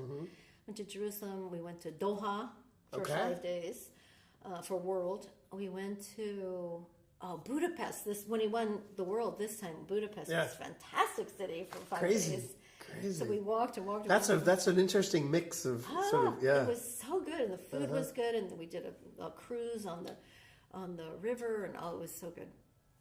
So I went to Budapest. I went to Qingdao. I went to. Have you ever been to Qingdao? Qingdao? In China, yeah, Qingdao. Yeah. It was Green good. Island, It's yeah. really pretty, actually. They got good beer there too, right? And good. I got a Peking duck something mix. It was good. Oh, nice. And I went. Where else did I go? Baku, Azerbaijan. Oh, wow. And that's where World's going to be next year. We're going to go there again. That's an interesting And place, I right? like had to look on the map. Where am I going? But you're flying me business. I'm on board. I'll go anywhere, yeah. Oh, and it's really, really hard to go back. It's like I said, good wine. It's really hard to go back to cheaper wine. Business. This is really good, Isn't it actually. good? The more it opens One up, day. it's getting nice and a little bit dry. Really And good. There's Yeah. no aftertaste at all. I'm liking it. So yeah, so it's been amazing, really amazing. Wow. So we're like saying like Mashu, we're looking like Sanjiro makes the decisions, right? But Mashu and I are looking like, look at these. Like, I think it'd be fun to go to Mongolia. Let's do that. Talk him into it, Mashu. So the whole family gets to go? No, two tickets. Okay. 2 tickets. But Mashu, but we You all always went to go, right? Olympics. So I always go if I can. So I was. How was I the missed Olympics? one. Oh, Olympics was so amazing, and Paris was so fun. The food was delicious. Everything was crazy expensive, but the food was delicious, and we were just off the Champs Elysees in a nice hotel. Oh, Champs-Élysées. We flew Air France. It was good. It was so good, really good. So and his judo was brilliant. It was just brilliant. And then the team match, he was great. But Japan lost at the end. But we always wondered if that roulette was like, they did the roulette to see who's going to be the weight class because it was divided. Oh, okay. And it ended up being Hyaku Ijo, and Renair is like the god of judo in France. So it seemed like to me. Yeah. But some people have told me they thought that Sanjiro should have gotten the gold for I his know. individual thing. I Right? thought so too. And even the top level judoka said that was a point, and I don't know why you didn't get it. Yeah. So I don't know. Sometimes the So close. Shimpan. Silver's pretty good though. That's incredible. Silver is amazing, but he almost had it. When did you know? Was there a day that you knew that your son was going to be an Olympic medalist? Oh, we always thought so. Oh, really? Yeah, Someone I mean, like everybody 6 was or on 5 board. years old. Yeah. When he said that's what I want to do, I thought, yeah, he'll do it because he had a drawer full of medals in elementary school. Like he just got gold all the time. Yeah. But he had a height and a weight advantage when he was elementary school. But yeah, and he won Zenkoku Taikai like from 5th grade, Incredible. 6th grade. I don't know, 6th grade, and then. Wow. In high school, and 2 times at high school. Zenkoku Taikai. He was And you didn't need to push him to do it. He did it on his own, kind of thing. And one time he had and he won't say it. Like if he's injured, he won't talk about it. But he had sprained ankle one time, and he said, oh, yeah, "Don't talk about it." And then he took a break for like a few weeks, and I thought, wow, I wonder if he'll like start again. It's so intense, Yeah. But he did. But it's his passion. He really loves it. And he went to Tokai and he studied. I mean, his major was budo. Oh, really? Okay. You can actually major in that. He did. All I right. think they told him major whatever you want. But we were so lucky because everything's expensive. But he left home at 12. Are you serious? Yeah. So Mashu left to go to Tenmi University, play rugby. And Sanjiro left 3 weeks later. And he went to Himeji and lived with a kantoku. And was with a really strong coach and team. They won Zenkoku Taikai that time. They did some serious stuff, yeah. And I would call him. We would and he'd had an iPad, and the kantoku would come in and he'd say, "Yes, sir." The iPad would go down. "Yes, sir. Yes, sir. Yes, sir. Hang up those judogi. What are you doing?" Yeah. Yeah. So, but he grew up fast, and then he went to Toin, which I really loved in Yokohama. Great school for academics, and really nice coach, and really good team. And then he went to Tokai and lived in the dorm, and now he lives in an apartment near Tokai and trains there. So he hasn't been home since 12. Jesus. So I said, hi at the match. I didn't see you. I sent him food. I said, what do you want to eat? He said, beef, and this and that. I sent Me. So I cook for him. That's awesome. So occasionally he'll come with us for family gatherings. He's pretty busy, but Yeah. Wow. Incredible. but it's really exciting. And he won the Tokyo Grand Slam in December. So and Mashu, after all these years, Mashu said we should make shirts. I'm like, yeah. Yeah, I think so. So he made this really cool shirt that I wear to the gym now. People look at me. It has his Sanchiro's face on it. It says, be real. That's his motto, like the Mike Tyson thing. Okay. Be real. And then it's got his kanji, like all in a design thing on the back. So I'm like, pumping weights with that. Do you have extras? Mashu sells them. Mashu sells everything. He's the entrepreneur. All right, awesome. Let's go. We're going to sell his autograph, sell anything we can. That's way cool. But it's exciting. It's really exciting. I mean, how many people get to travel the world and share their Right? son or Yeah. share your child? Yeah, but imagine like if you didn't come to Japan, Oh, and if we didn't come to Tsukuba, right? he was going to play soccer. Are you serious? So Mashu was playing soccer and basketball, and Sanshiro was one and 1.5, and he was kicking the soccer ball, and he would sit down. I have a picture of him sitting down with Mashu was first grade, so Sanshiro must have been 1, and he was sitting down with the team, like squatting down, listening to the coach, and he called there was an older coach, and he called him my friend. And they would kick the ball. He was already kicking the soccer ball. At 1 year old. And they were waiting for him. Jesus. But I think any sport he chose, I think he'd been a great rugby player. He could have done a lot of things. Yeah. But because we came to Tsukuba, and Hide Toshi thought each child had a certain sport they should do. I mean, in his head, his image. Yeah. He liked rugby and played rugby. So he said Mashu should play rugby. And he ended up playing rugby. And he said Maya should do judo because she was such a strong baby. Like Mashu was first grade. Mashu was 5. Mashu was 3. And he would stand on the stroller, on the end of the stroller. And she was a baby and she'd kick him off.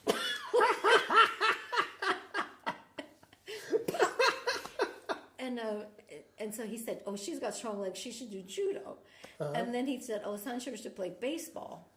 So I don't know, but that didn't work out. But we came to Tsukuba, and Maya went to a trial lesson at Tsukuba University. They started a children's team, and they all said they wanted to do a trial lesson. Everybody joined, and he was a natural. He was just a natural. Really? And I was really grateful for his first coach was really, really good.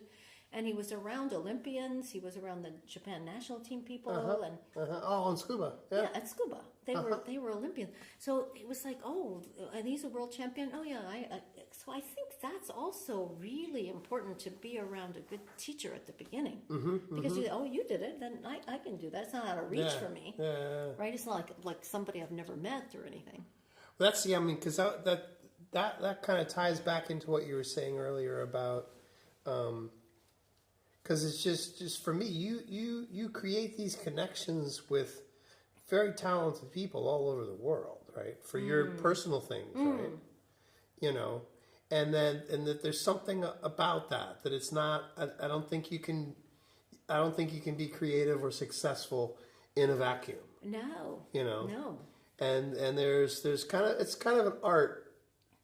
So it's like creating those relationships or getting yourself into those situations and things. And I think, back to that book that I talked about at the beginning, which was the artist's way. Yeah. Everybody is creative. Drawing from the writer within. No, right? No, drawing from the artist within. The artist's way. Artist's way. Yeah. No, but the subtitle, I thought.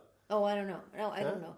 And the artist's way, and it was like this whole thing, but that anything could be an art. Cooking could be an art. Gardening could be an art. It's not just painting a picture or singing a song or writing a song or whatever. It's that if you do something with passion, with vision, it could be an art. Yeah.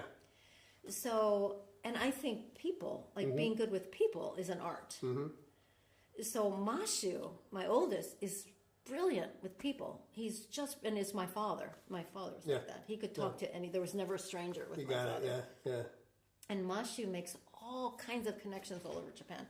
And he can get along with like CEOs or Yakuza. Or Okay, yeah. but, I mean, he's really good with people. So that's an art. And that I don't know that my other children have it at that degree that he does. But everybody has a talent. Yeah. I mean, that's the whole concept between the Human Art Studio. Is that anything you do, if you do it to a level of excellence, is an art, right? Yeah. It can be computer programming or connecting with people or whatever. But your father and your son. Mashu is my father all over. Leon. This guy, the little ninja guy in the background. Yeah.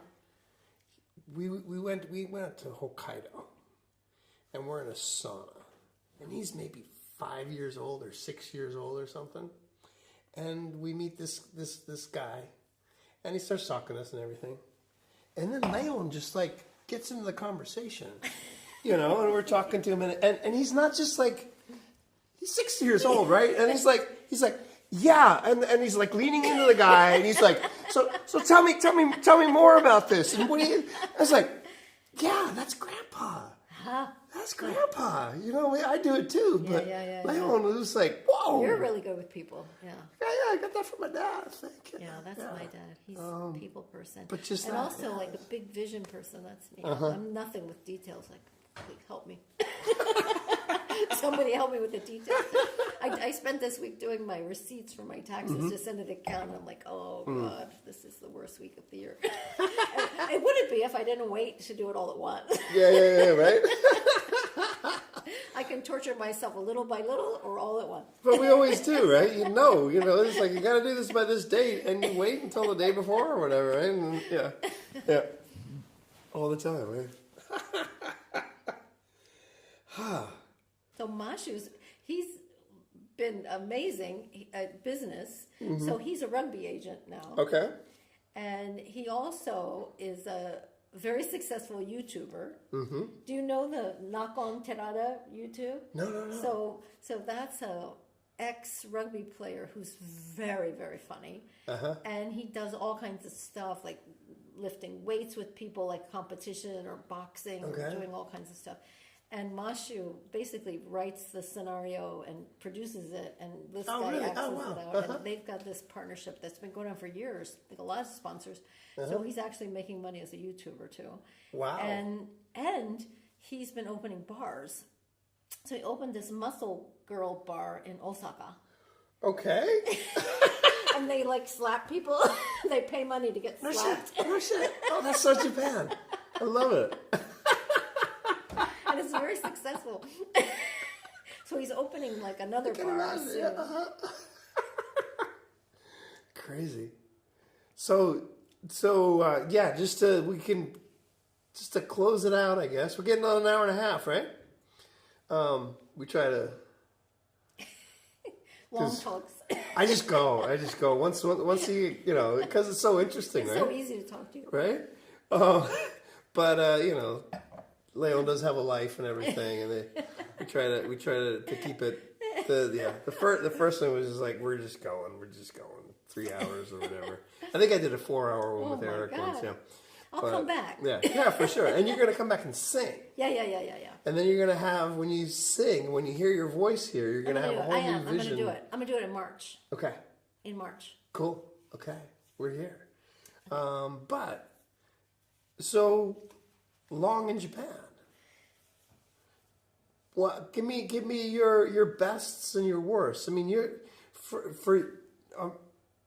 I don't know. You're my sense of you is that you're here and your family. Yeah. And what you're doing is sort of engulfs your life. Yeah. But do you have you had any challenges, or do you feel, I don't know, any frustration with being in Japan, or anything I mean, or are you just, I'm so glad I'm here. This is great. Oh, I'm so glad I'm here now. Yeah. But I always have been. I never wanted to go back. I never wanted to go back. Yeah, okay. Never wanted to go back. Even long before Trump, I never wanted to go back. Okay, so you don't want to go back because of Trump. Yeah, I mean, I would go back because of Trump, but I don't want to go back anyway. Yeah. And when I go back and visit, it's like, oh, that's good. This food tastes nice, or it's nice to see some friends, but I have no desire to live there. Okay. None. Okay. It's like it here, right? No, I love Japan. I love Japan. So I'm here for good. Yeah, I'll never. Yeah, you're totally No. You're in. Yeah. No, I don't miss America, and it's so alarming what's happening there. Yeah. So no. Do you follow that much, or Yeah. It's like a I disease shouldn't for me. because It's like I shouldn't, but I do. I read the New York Times every day, and I'm like, oh my god, and and I grew up in a really, really Republican area, really Republican area. Yeah. So I post things on Facebook, and then I get some backlash from the Republicans from my high school. Okay. And then I don't say anything. I just let all of the Japanese wolves.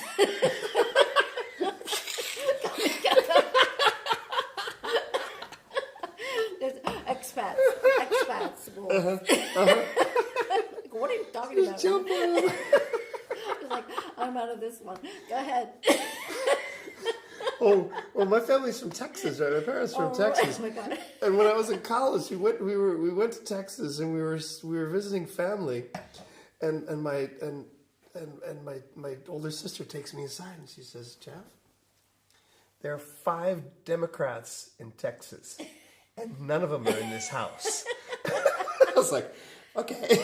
So my family always big Republicans. Yeah, Like my relatives, they're all. It just okay. And my friend Rose, who passed away a few years ago, she'd say, she was a staunch Democrat from New Jersey. Yeah. Okay. And Yeah, she'd say, I can't believe they're Republican. They're so nice.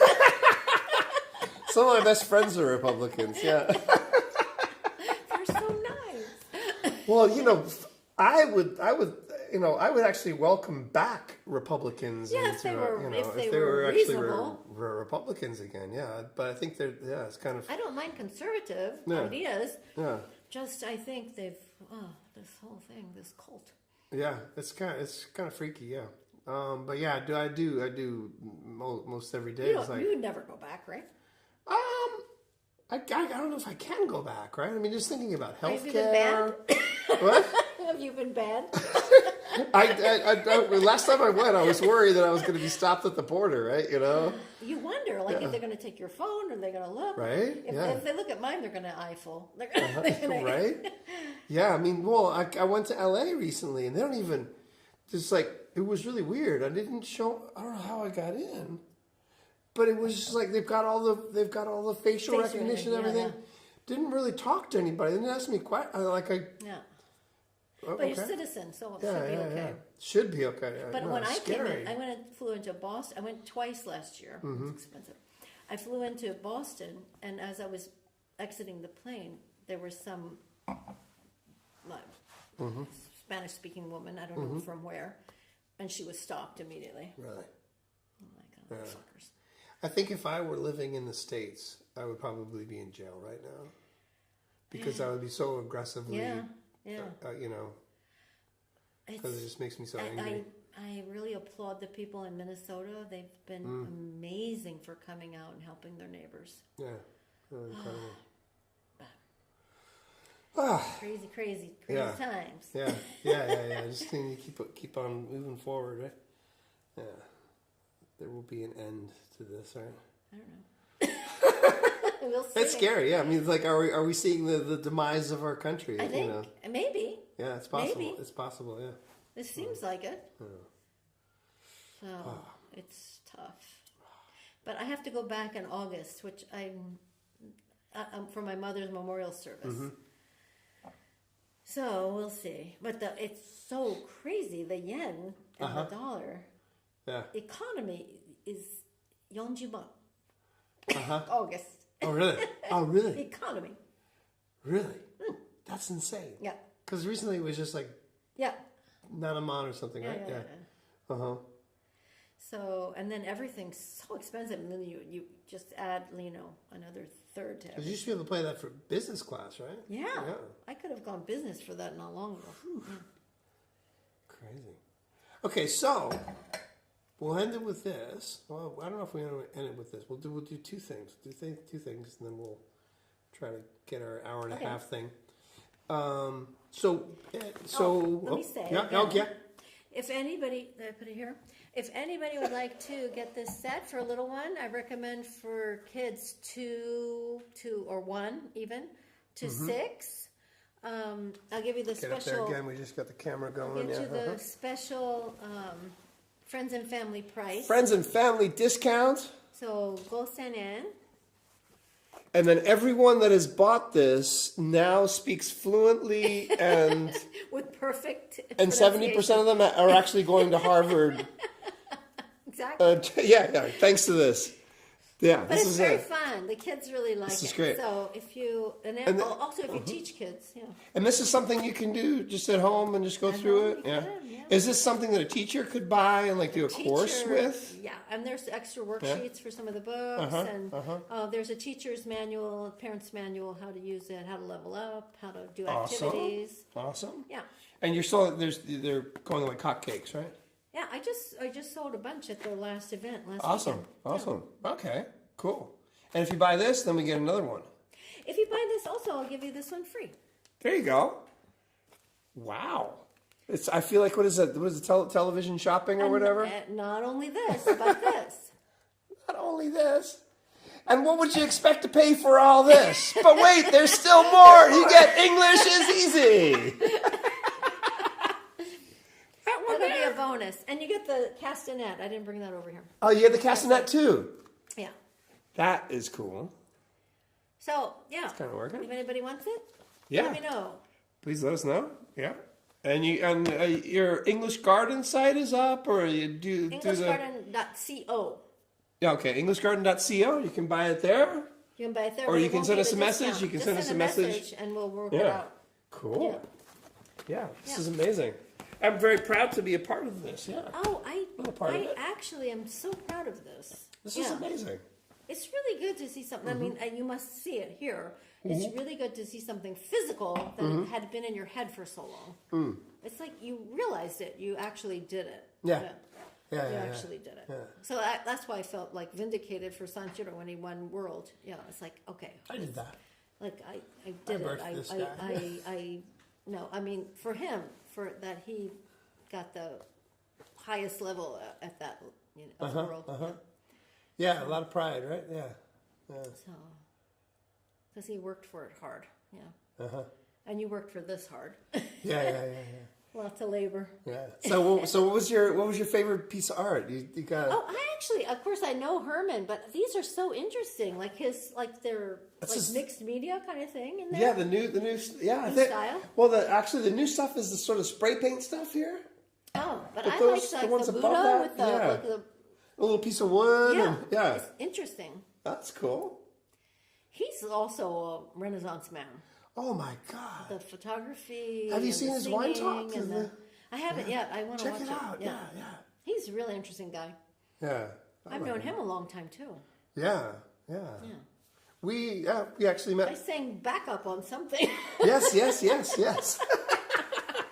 I think it's his first album that we recorded at the studio.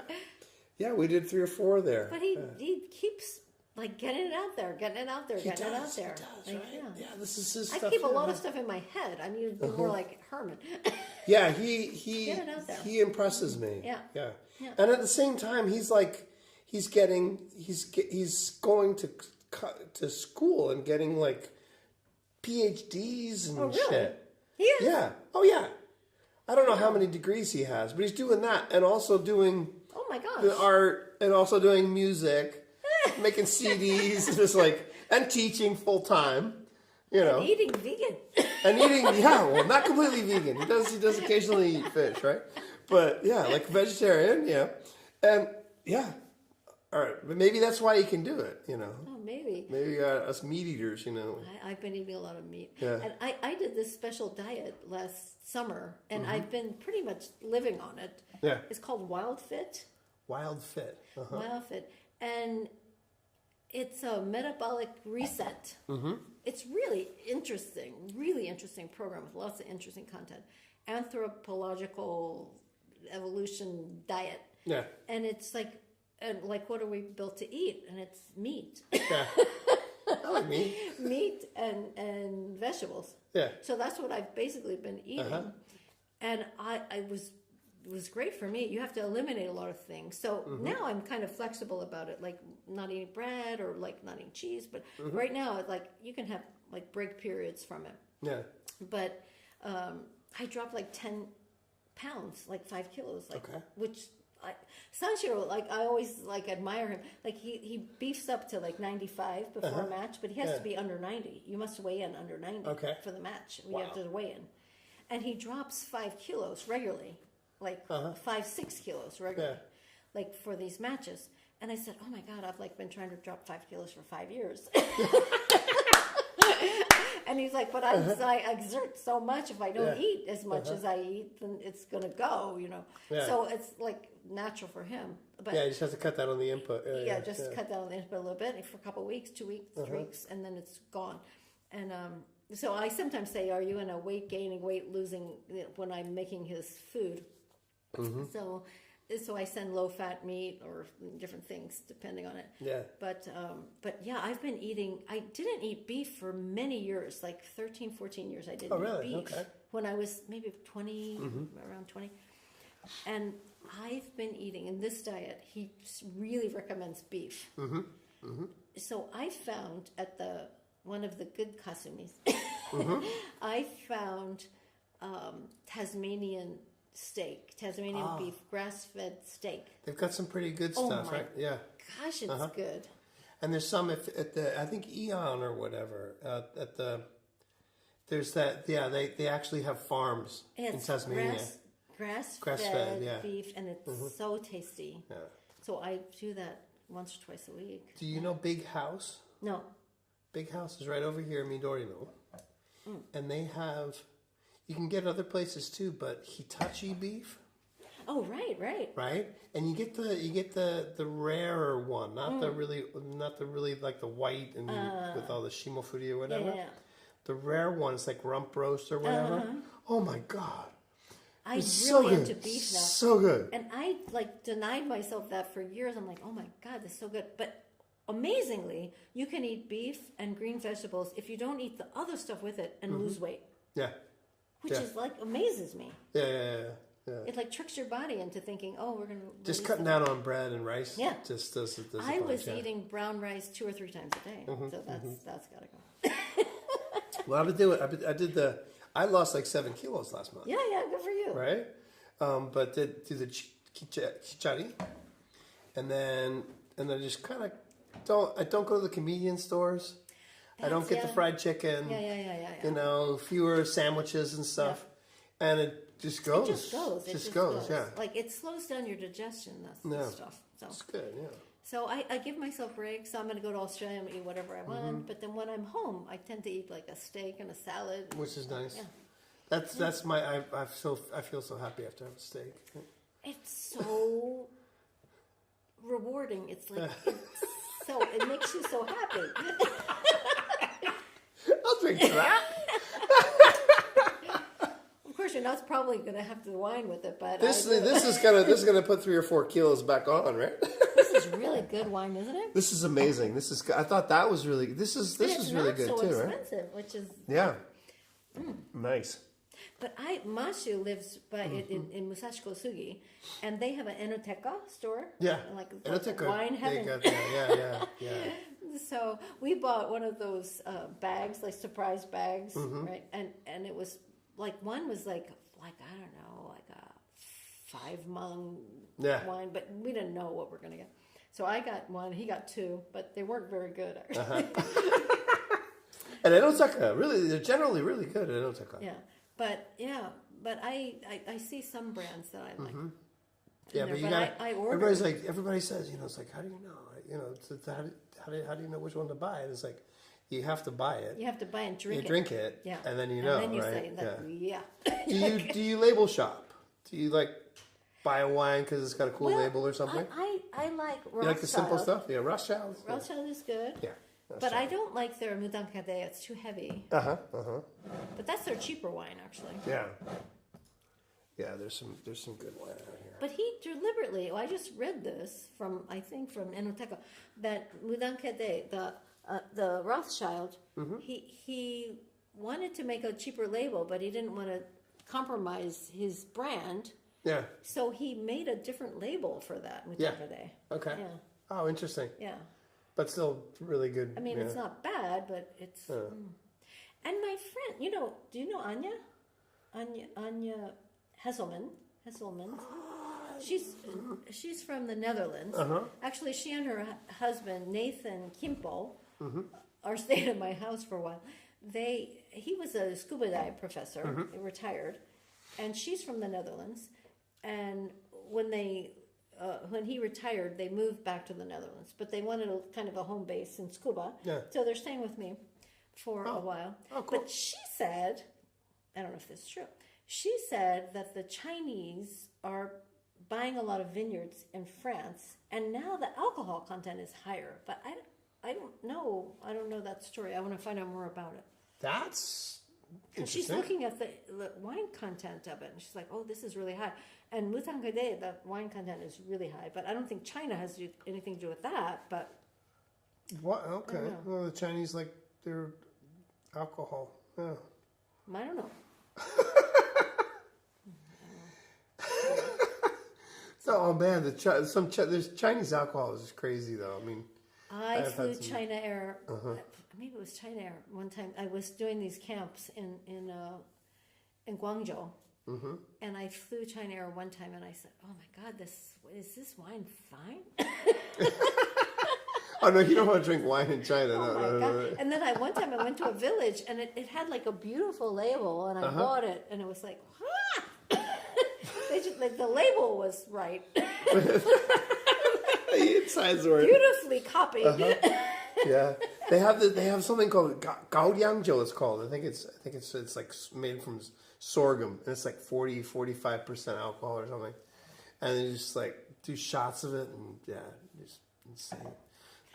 But China was interesting. You spent time in China, right? Yeah, I was in Taiwan for 2-3 years. Yeah, and then traveled through China. I went 8 times to China for kids camps. Oh, cool. Guangzhou. It was fun. And the camp owners, so nice people. And now they're living in America. I hope they're fine. Jesus, yeah. They're fine. And their daughter's going to graduate school in Illinois. Yeah. Wow, yeah, a lot of my friends from Taiwan ended up in America too. Yeah. Wow. Cool. So are we feeling it, Leon? Are you feeling the end of the wine talk? Is there something else you left to say? You can come back again. We can do another one. I don't know. This was fun. This was a lot of fun. This was great. Yeah. I forgot we're like on camera here. It's just easy to talk to you. It's really fun. It's the wine. It makes you forget about the cameras. Yeah. No, this is really awesome. Thank you. It was this Art and Creativity Month, right? Yeah. It's the perfect wine talk for that. But it's important. It's important to follow your heart. Yeah. I will end with that. It's important to follow your heart, and I need to get back to more of that. Yeah. Yeah. That's it. I mean, it's not you. I mean, just like Herman said to you. Yeah. Like, then Toshi is saying to me, she said, you need to sing, you need to sing, you need to sing. But I need to sing. So she's just trying to urge me to do what I need to do. Yeah, and it's great to have friends that know that, right? That know that for you, right? Because it's your soul urging, saying you need to create, you need to be creative. Yeah. Everybody does, I think. It's not just people who write or sing or paint or whatever.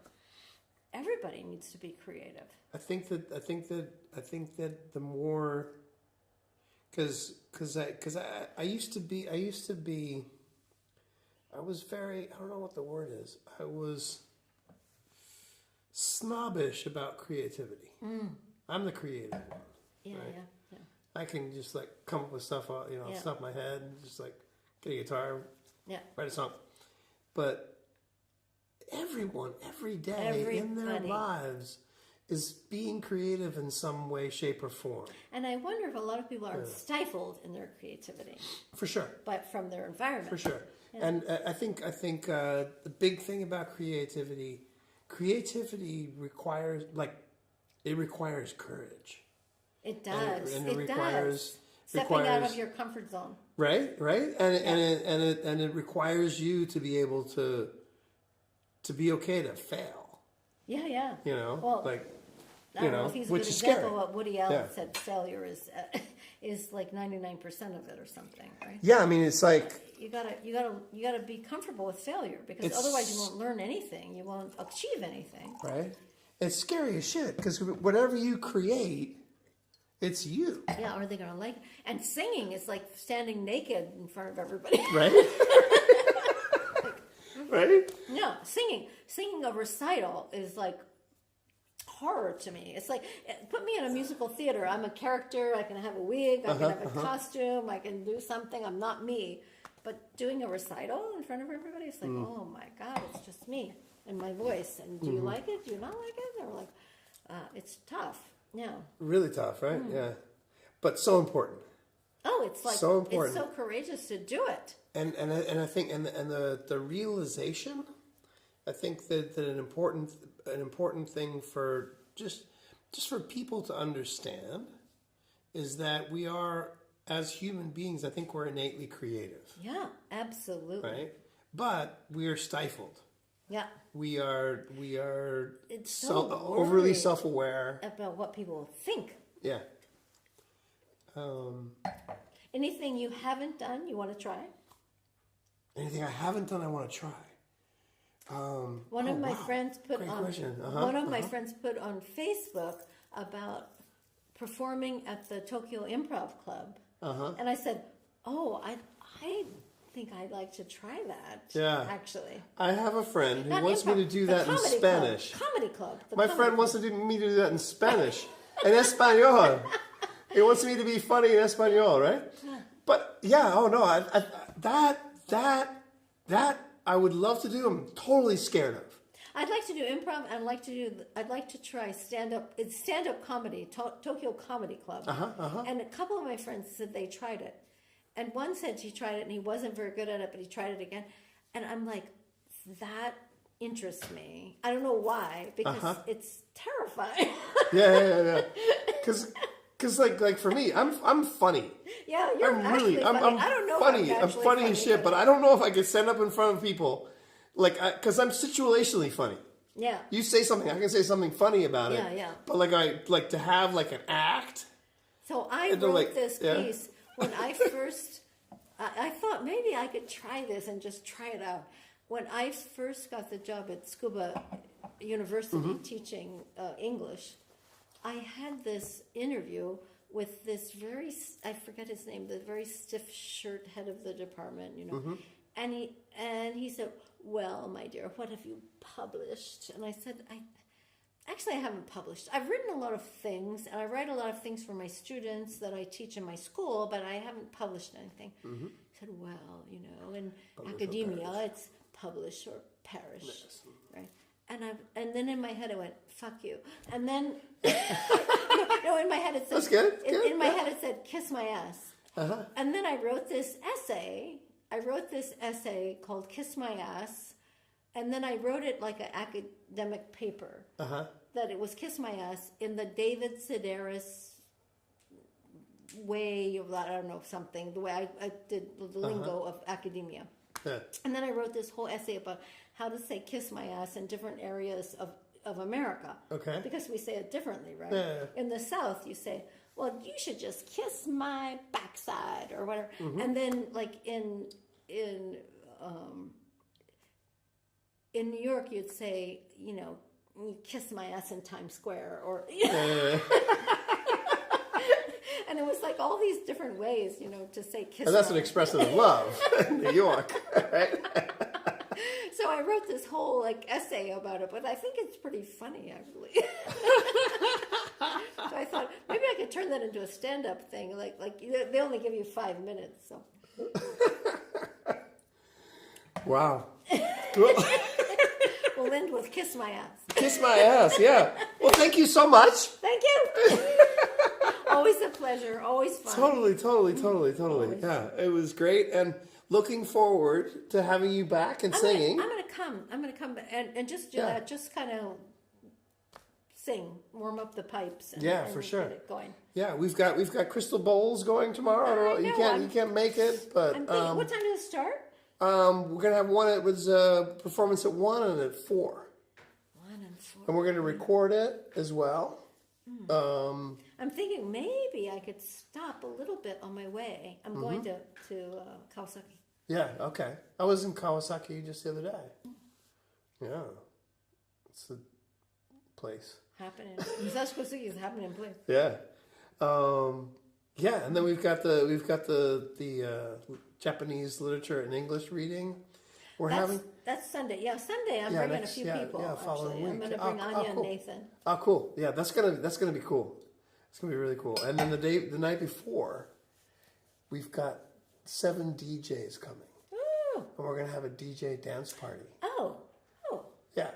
Starting at 5:00.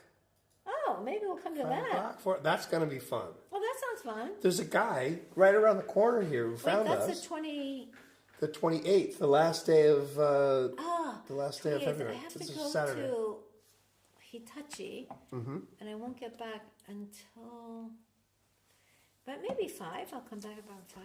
Yeah, we're gonna go until like 9, I think. Yeah, it's called Middo. Okay. Middo, which Maybe. is because we've got DJs up That's in fun. Hitachi or Mito, and DJs in Nice. Tokyo. They're all gonna come together in the middle area of Tsukuba. Oh, cool. Yeah, and then we've got an architect coming to do a wine talk on the 7th. Oh, that's the one who did this stuff, helped right? me out with this. And then on the 8th, we've got our final sayonara, goodbye, Art and Creativity Month final show. And Mandy Wang is going to come, and she's beautiful pianist and singer. And then I'm going to play all the songs, me and Herman and David. Cool. And hopefully Danny, the guitarist, is going to come, and we're going to do all the songs from my new album. Oh, cool. Yeah. That's on the 8th? Oh, the On the 8th, I'm 8th, not yeah. here. I'm not here. March 8th, yeah. You can watch it online. Online. Online. But maybe the dance party sounds fun. Yeah. That's gonna be cool. Yeah. That's gonna be cool. The DJ, he found us. He's walking distance from here, Oh. and he came over. He brought some of his mates, and they like rented the studio for a couple hours, and they just love the space and love the sound, right?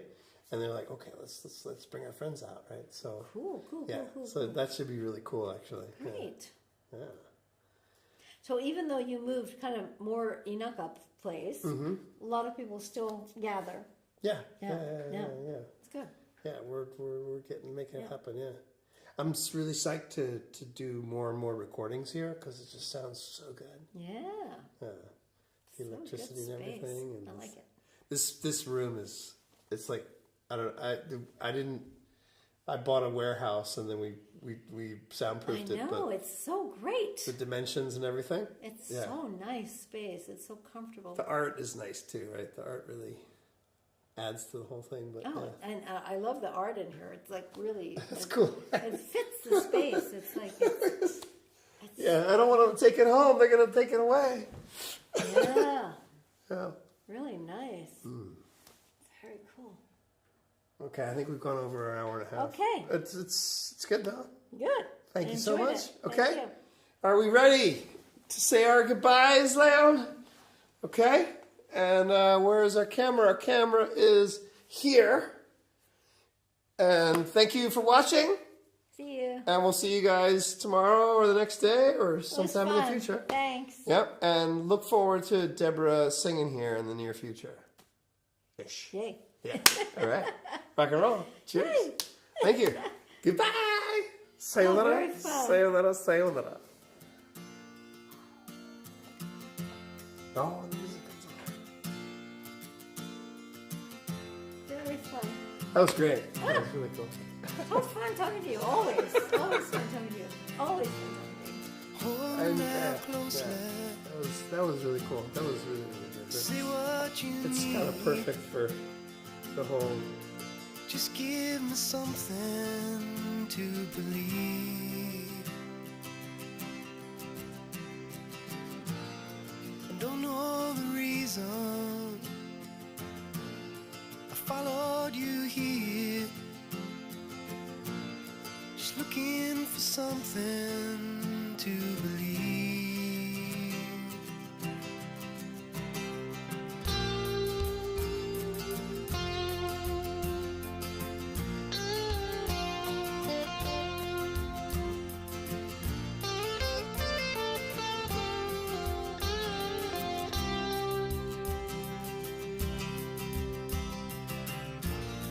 Here if you listen to what you can see, even if you got nothing to believe. Hear what I'm saying, hold me now please. Just give me something to believe. To believe when the world starts running away from all of the things you needed to say. To believe when you loosen the chains that tie up your heart. To take all the shit they've been giving to you and put it away. Forget where it was. To believe when there's nothing to believe. To believe. To believe.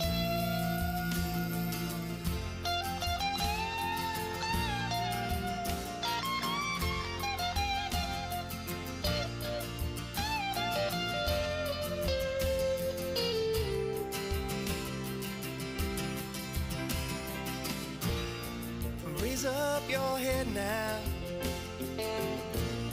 Look at me true.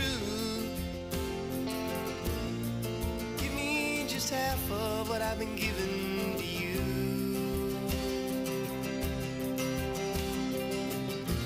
If I only was smarter, had a little more bread, if things were more quiet here in my head.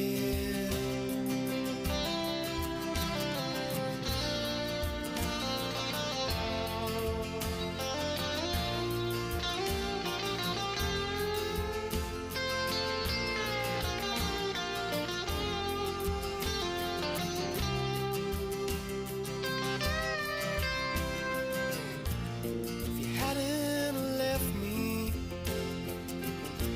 like you did long ago,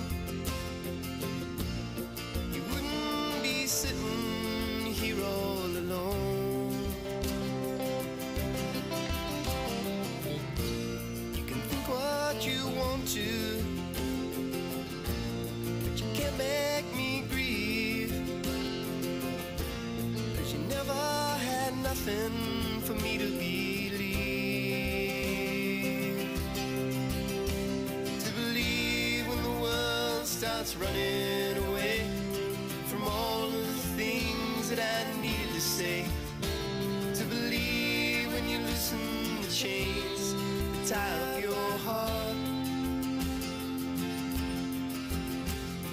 Take all the shit they've been giving to you and put it away. Forget where it was.